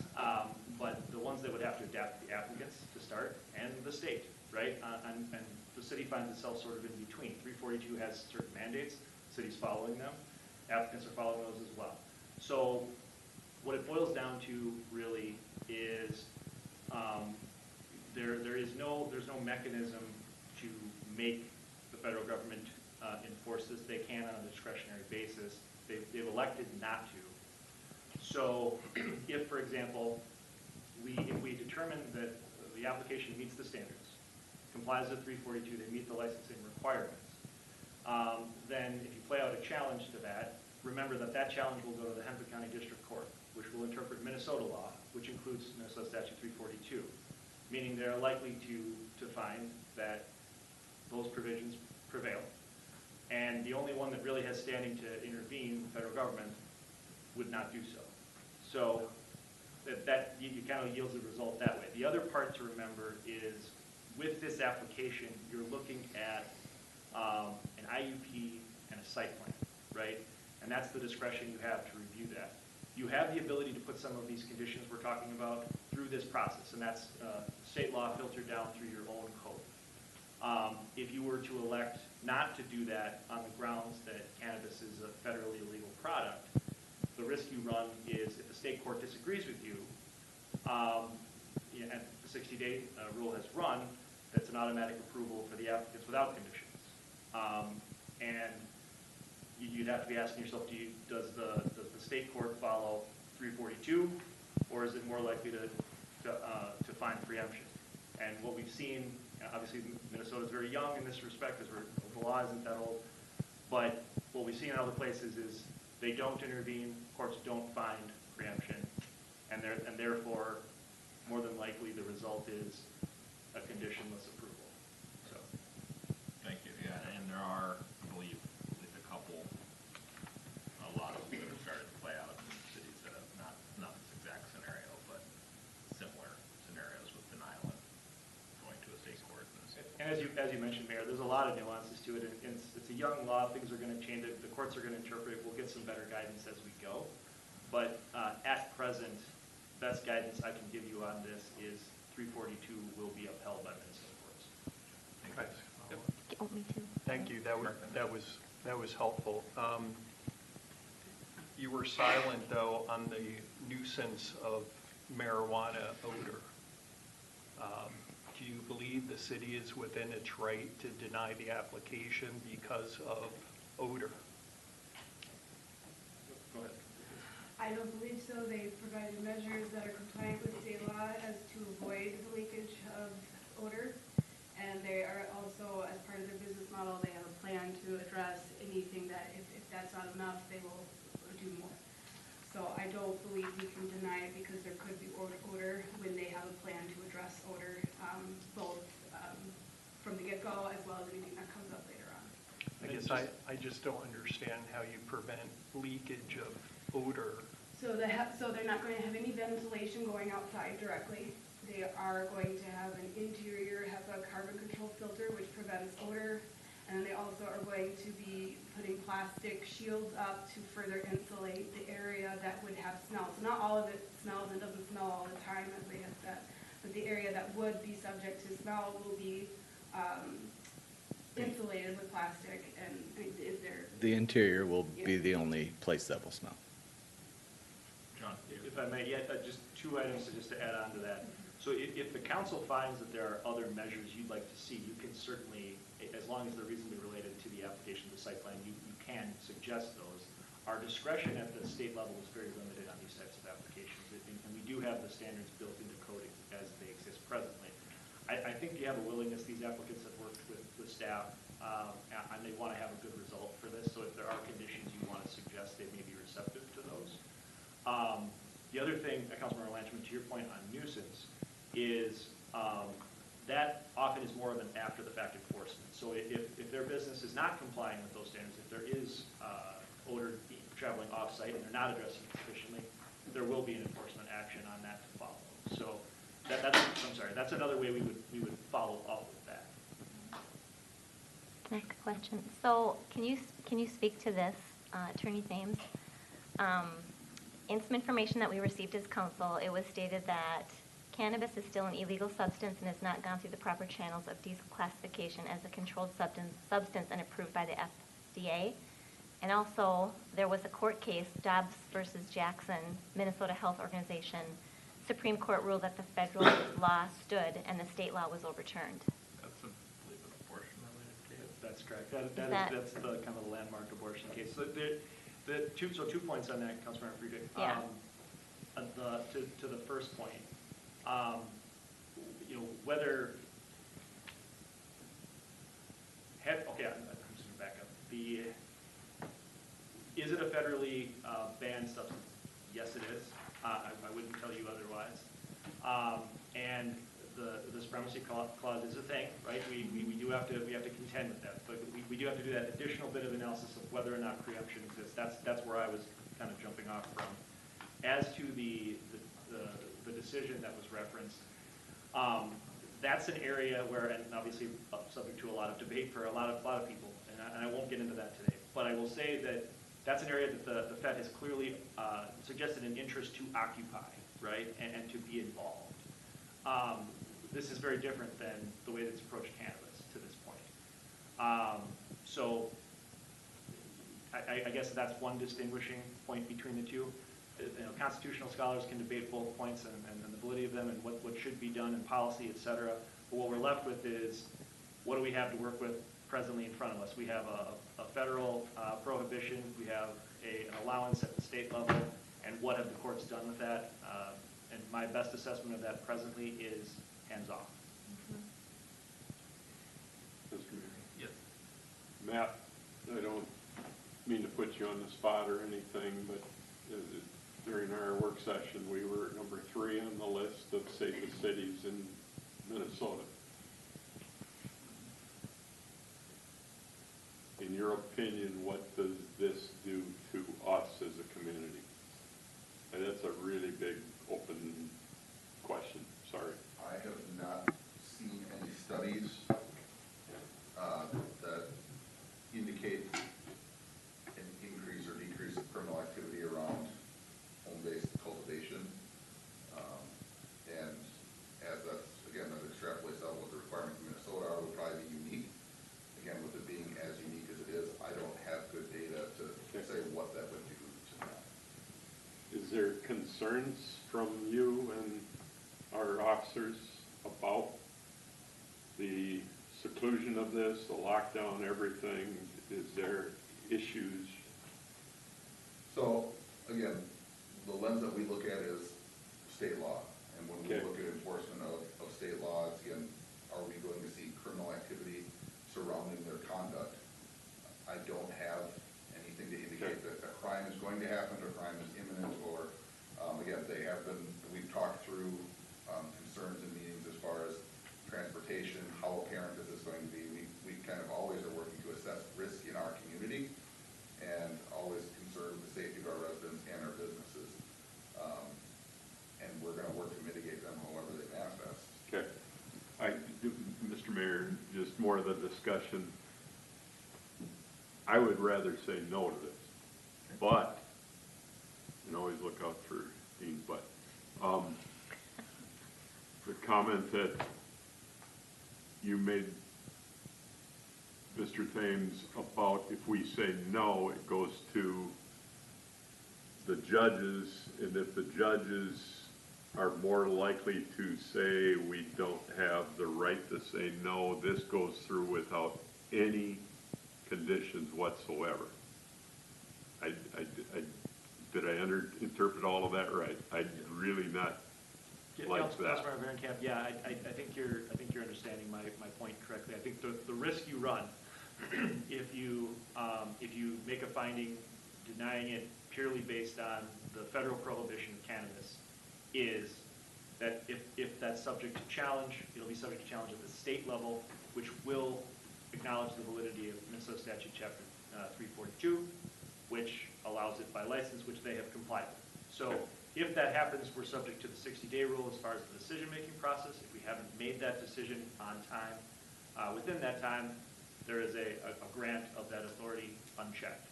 So the most authority you have as far as making conditions, addressing concerns is now at this level. And if you wait based on the denial, you may lose that ability in the finding on the other side. Last sentence, So- I promise. Dean, then Mark. Go ahead. Sorry. Me? Or go ahead, finish your thought. I lost my train of thought. Sorry. Mark? Mark and then Michelle. Thank you, that was helpful. So you said if there is a decision to deny that is based solely on federal law versus state law, but I just want to be clear that I would still include the nuisance of odor. So for me, if I vote against it, it isn't just because of federal versus state. I just don't believe that there will not be leakage of odor, and I consider that to be a nuisance to the neighbors. And then it can't be remedied. Yeah, and I just looking up odor control options for, like, known odor control options for cannabis cultivation, activated carbon filter, HEPA filters, those are the known precautions to take, and they're doing that as well. So that it's difficult to have a finding of fact that says their proposal won't control odor when the resources available say this is what you do to control odor. If there weren't a parking request, would this even be an IUP? Because it's a permitted use, right?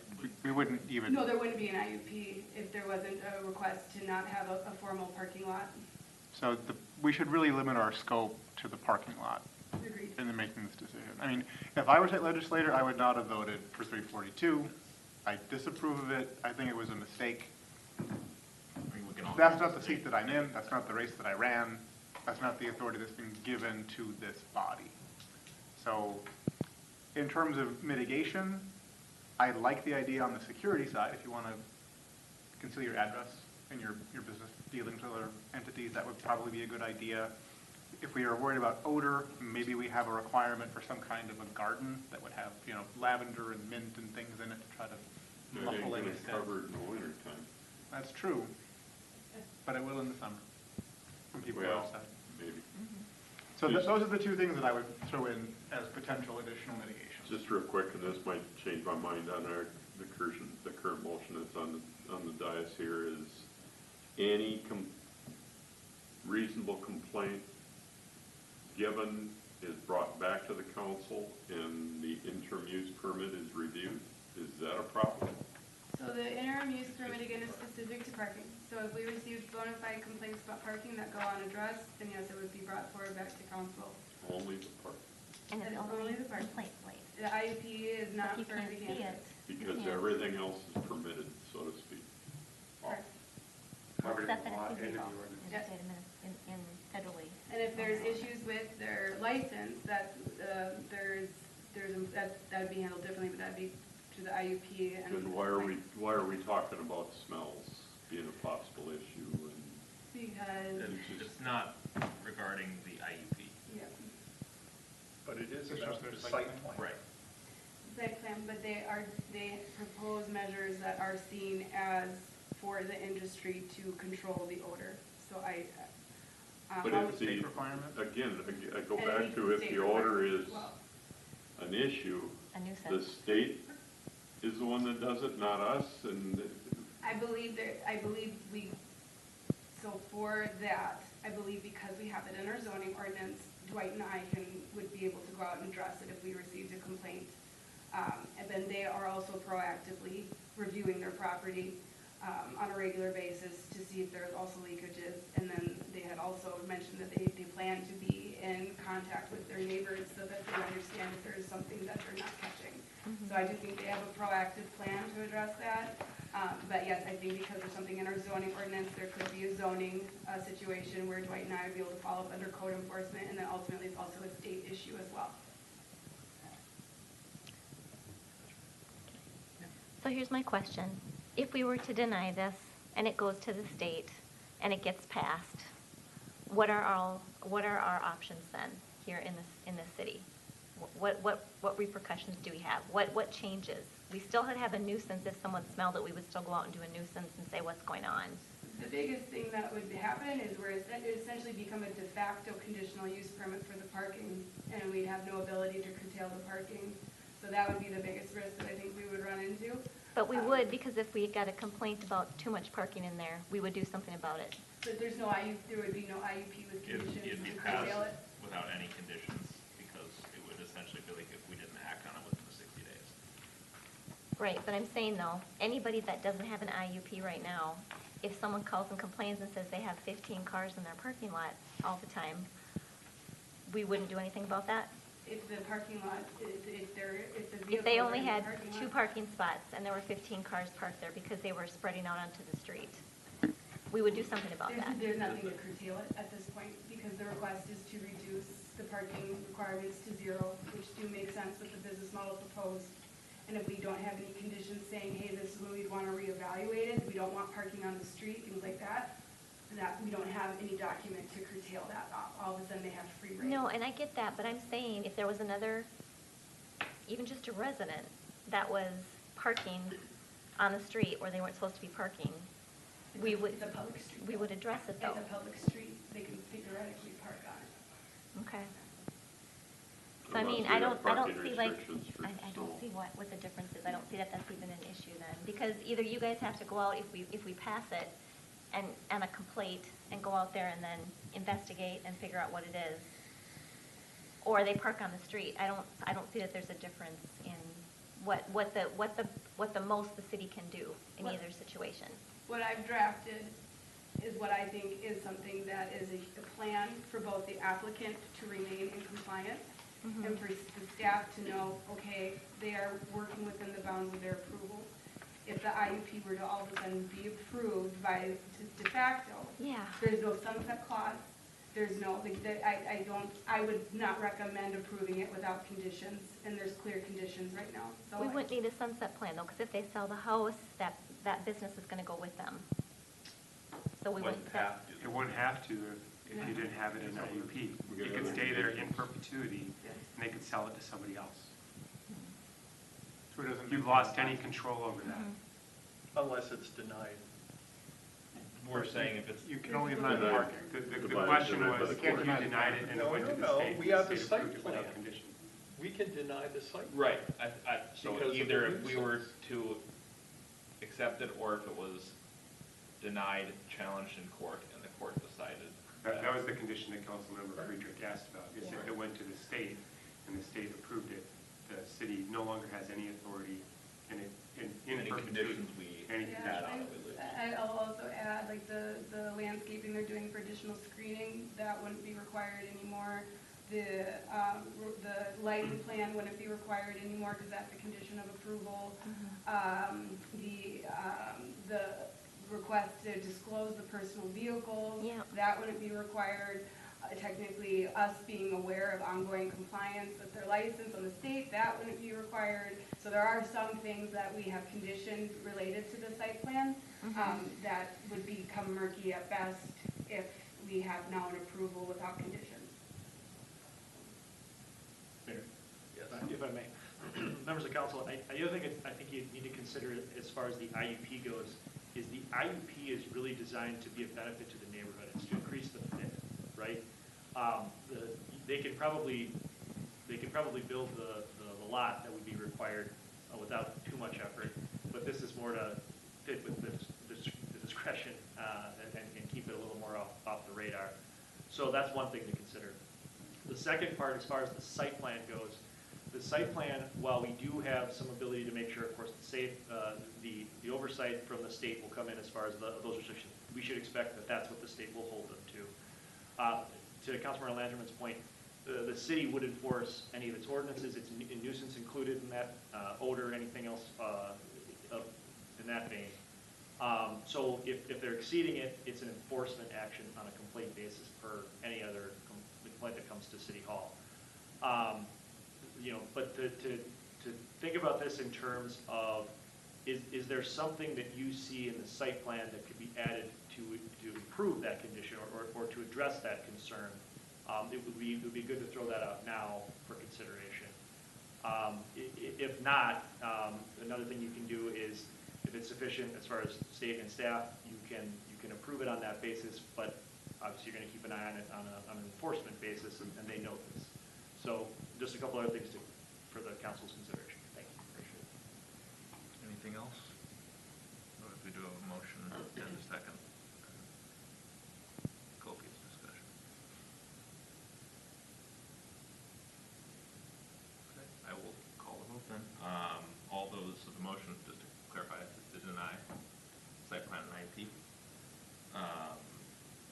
All those in favor of the motion to deny, say aye. Aye. Aye. All those opposed? Nay. Nay. So that motion fails 3-2. So now, does someone want to make a different motion? Presumably, the other option would be to approve.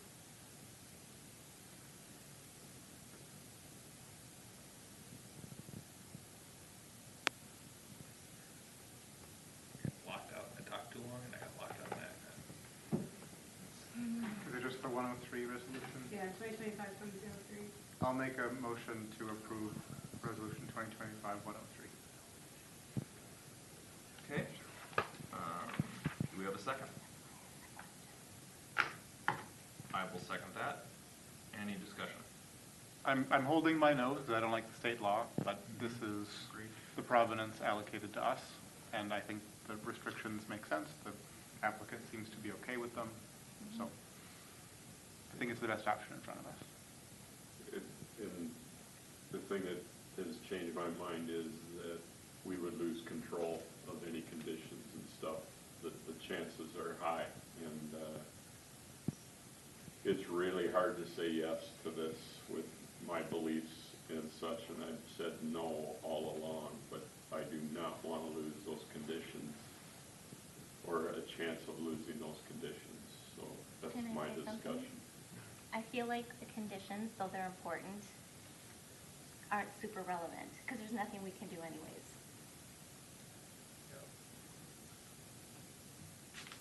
Either way. I'm not sure. I don't know that we need to dive into it, but. No, it's my opinion, Yeah, definitely. no, fair enough. I'm not criticizing, I was just Yeah. trying to No. digest. Okay, is there anything else? If not, I will call. What do we need, Yes. 3/5 votes? Yeah, just a majority, yep. And two and an abstention would do what? It's a no? But it's failed. It has to pass in order to pass.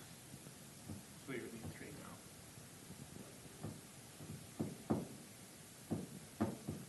I don't have any more questions. I'll call the vote. All those in favor, say aye. Aye. Opposed? Nay. Nay. 3-2, that passes. Thank you, gentlemen, and Thank you, Councilman. appreciate the way you've gone about the process, and hopefully Of course. Yep. continue to work. We will positively. continue to work with you guys and satisfy all Thank you. concerns. Thank you. Thank Thank you. you. Good luck and stay safe. Thank you. And with that, we are on to just staff reports. Jay, do we have anything? Just one thing that I want to say to the mayor and council, I want to say thank you for the flexibility that you've given me to be able to go to different types of training. I just returned from the International Association of Chiefs of Police Conference, where I was with our director and our deputy director for public safety. The things that I learned there, the phrase that I keep saying, were inspiring and terrifying. There's so much that I had no idea about, and the time that I had to be able to spend with, I forget how many, maybe 100, was the delegation from Minnesota, getting to talk with other communities in Minnesota and spend time with other chiefs and staff, command and staff members, was tremendously valuable to me. And so I just wanted to say thank you for that opportunity. A couple key takeaways from that was we went with a very clear plan in terms of what our focus was, because we're in the process looking forward of some campus discussions. And so things that we spent time looking at was potential training area sites, and how do we get the most bang for our buck. We have records management system discussions. I think we had 4 different demos, Matt. So I also want to reassure you that we were investing our time, investigating all the best alternatives that are going to be able to help Corcoran continue to be the second safest state, or safest city in the state. Why aim low? Say it? Why aim low? Go for one. No, we're gonna get back up there. Arguably number 1, depending on reporting. What happened? I thought we were 3. We've been in the top 3 or 4 Montevideo over the last doesn't report anything, several so they years. don't really count. Ah, that's all they got. Okay, got it. And if you don't report crime, there's no crime. We can stop It's reporting. done on the county level, so that's my understanding, so it looks like it's better than it is. But that was tremendously valuable, and I just want to say thank you. Another thing, in talking with a lot of those other agencies, I really appreciate, again, the flexibility that you've given us to invest in our people with professional development. As I spoke with other agencies, it was clear to me that that isn't shared across the board with all other councils and getting that kind of support. And so the way that we're able to develop our people is key to our recruitment and retention strategies. Get the right people on the bus and then make sure that we keep them there. And that means investing in them. So thank you. Yeah, thank you, Jay, and I can speak for everyone that we appreciate the great work you guys do. We've got a good team. And I would comment that while out there, we're continuing to get more questions about things our city did, the innovative approach to the wellness and retention items. In fact, Don't share that with anybody. Nobody needs to know how we do it. the other cities have taken So note, many and calls they are trying to figure out, one of the first questions is why does, how does your council agree to move forward with these innovations? And it was, we talked about the support, we talked about the process that you guys helped to use to analyze it. And they found a lot of value in that. And in fact, I think at least one of the cover letters of our current applicants references that the reason they applied is they want to work for a city that appreciates their officers, understands the stresses they go through, and have taken action to support them. And referencing specifically the wellness and retention action is listed in one of the cover letters. So it is being noticed, and hopefully, and I've shared with most of you, it's having an impact with our people that are here, and I think it's now really starting to have an impact in the profession, at least at the local level. To pick up on that, I did go to one session, and this was the wellness committee. Now, you got to remember, 16,000 cops at this session, at this conference. There were maybe 200-300 people plus in this room, and it was the wellness committee for this whole association. So these are primarily PsyDs, PhDs from very large agencies that meet together once a month to discover to discuss how to do the best for wellness for their agencies and for the profession at large. I went to the microphone at the end. They had asked any questions, and I asked about a longitudinal study for sabbaticals. I said, we are midway into our second year of sabbaticals. We've got 6 officers. I'm wondering if there's anybody that's been doing it longer. They all looked at me like I had a third eye. They said, sabbaticals, like, we've talked about that, but that's like a unicorn. It doesn't really exist. And I said, well, it exists in Corcoran, and we're taking applications. Yeah, and so as soon as the shed, I'm not kidding, I had probably 20, 25 people wanting my business card, because they're like, how did you do that? I want a copy of it. And so what that really impressed upon me. I bet they wanted Matt's business card. They did, yeah. So how happy are you at Corcoran? But one of the things that impressed upon me was we do have a fantastic department, not just setting the pace in Minnesota, but this was at an international conference, setting the pace for the industry, for the profession. That was a super proud moment for me, but also super intimidating. It's like, okay, what do we do next? Because to your point, everybody's trying to catch up, and we don't want them to catch up. We want to be the best place. I will say, I have gotten calls since we passed that from mayors in Minnesota and actually from across the country about it. And the one protection we do have is it's impossible to explain the grading rubric that Councilmember Nichols and Bottoма came up with. being inside of their head. So that's a little layer of protection that they can get the rest of the information, but there's no way to explain that. So, worked out well. Well, I think we should all remember these comments when contract negotiations come up. Which will be soon. Alrighty, and Beth, I hope you don't mind me saying, we wish you well recovery, having a little procedure. So, wishing her speedy recovery, and we'll miss you for a couple weeks. But we'll be feeling better. We'll be there. Oh yeah. And other than that, does anyone have anything? Yeah, I'm sorry. Does anybody have any coins? Coins? Did you already give your 10 away? Oh, I've got my last 4 spoken for, I gotta give them away, but. Yeah, I'm getting updates. Or I can send you You gotta wait names. 2 months. Yeah, we Send do us that. Send us names. Yeah. I got updates on Dean's list, and I kept having to cross off my list. You got like 3 or 4 people that I had, Sorry. that was like on my day one. You got it. Councilmember Nicholas' recommendation that we create a track, that was brilliant and Smart. critical. Otherwise, we'd have certain members of the community like, wow, I've got 5. I was leaving City Hall Tuesday, and I'm like, I better go, I had to go make a pit stop to get someone before someone. It was going that way Yep. probably this weekend, but I'm going that way to deliver honey now, so. I'm glad, that's what they A asked. whole nother battalion. Alright. January 1st, or actually the first. Yeah, we get meeting. almost another They're batch. supposed to be scarce, right? That's a Yeah. feature, not a bug. Yeah, and again, these folks, not a one has refused it and absolutely thanked They've been, me very, very much.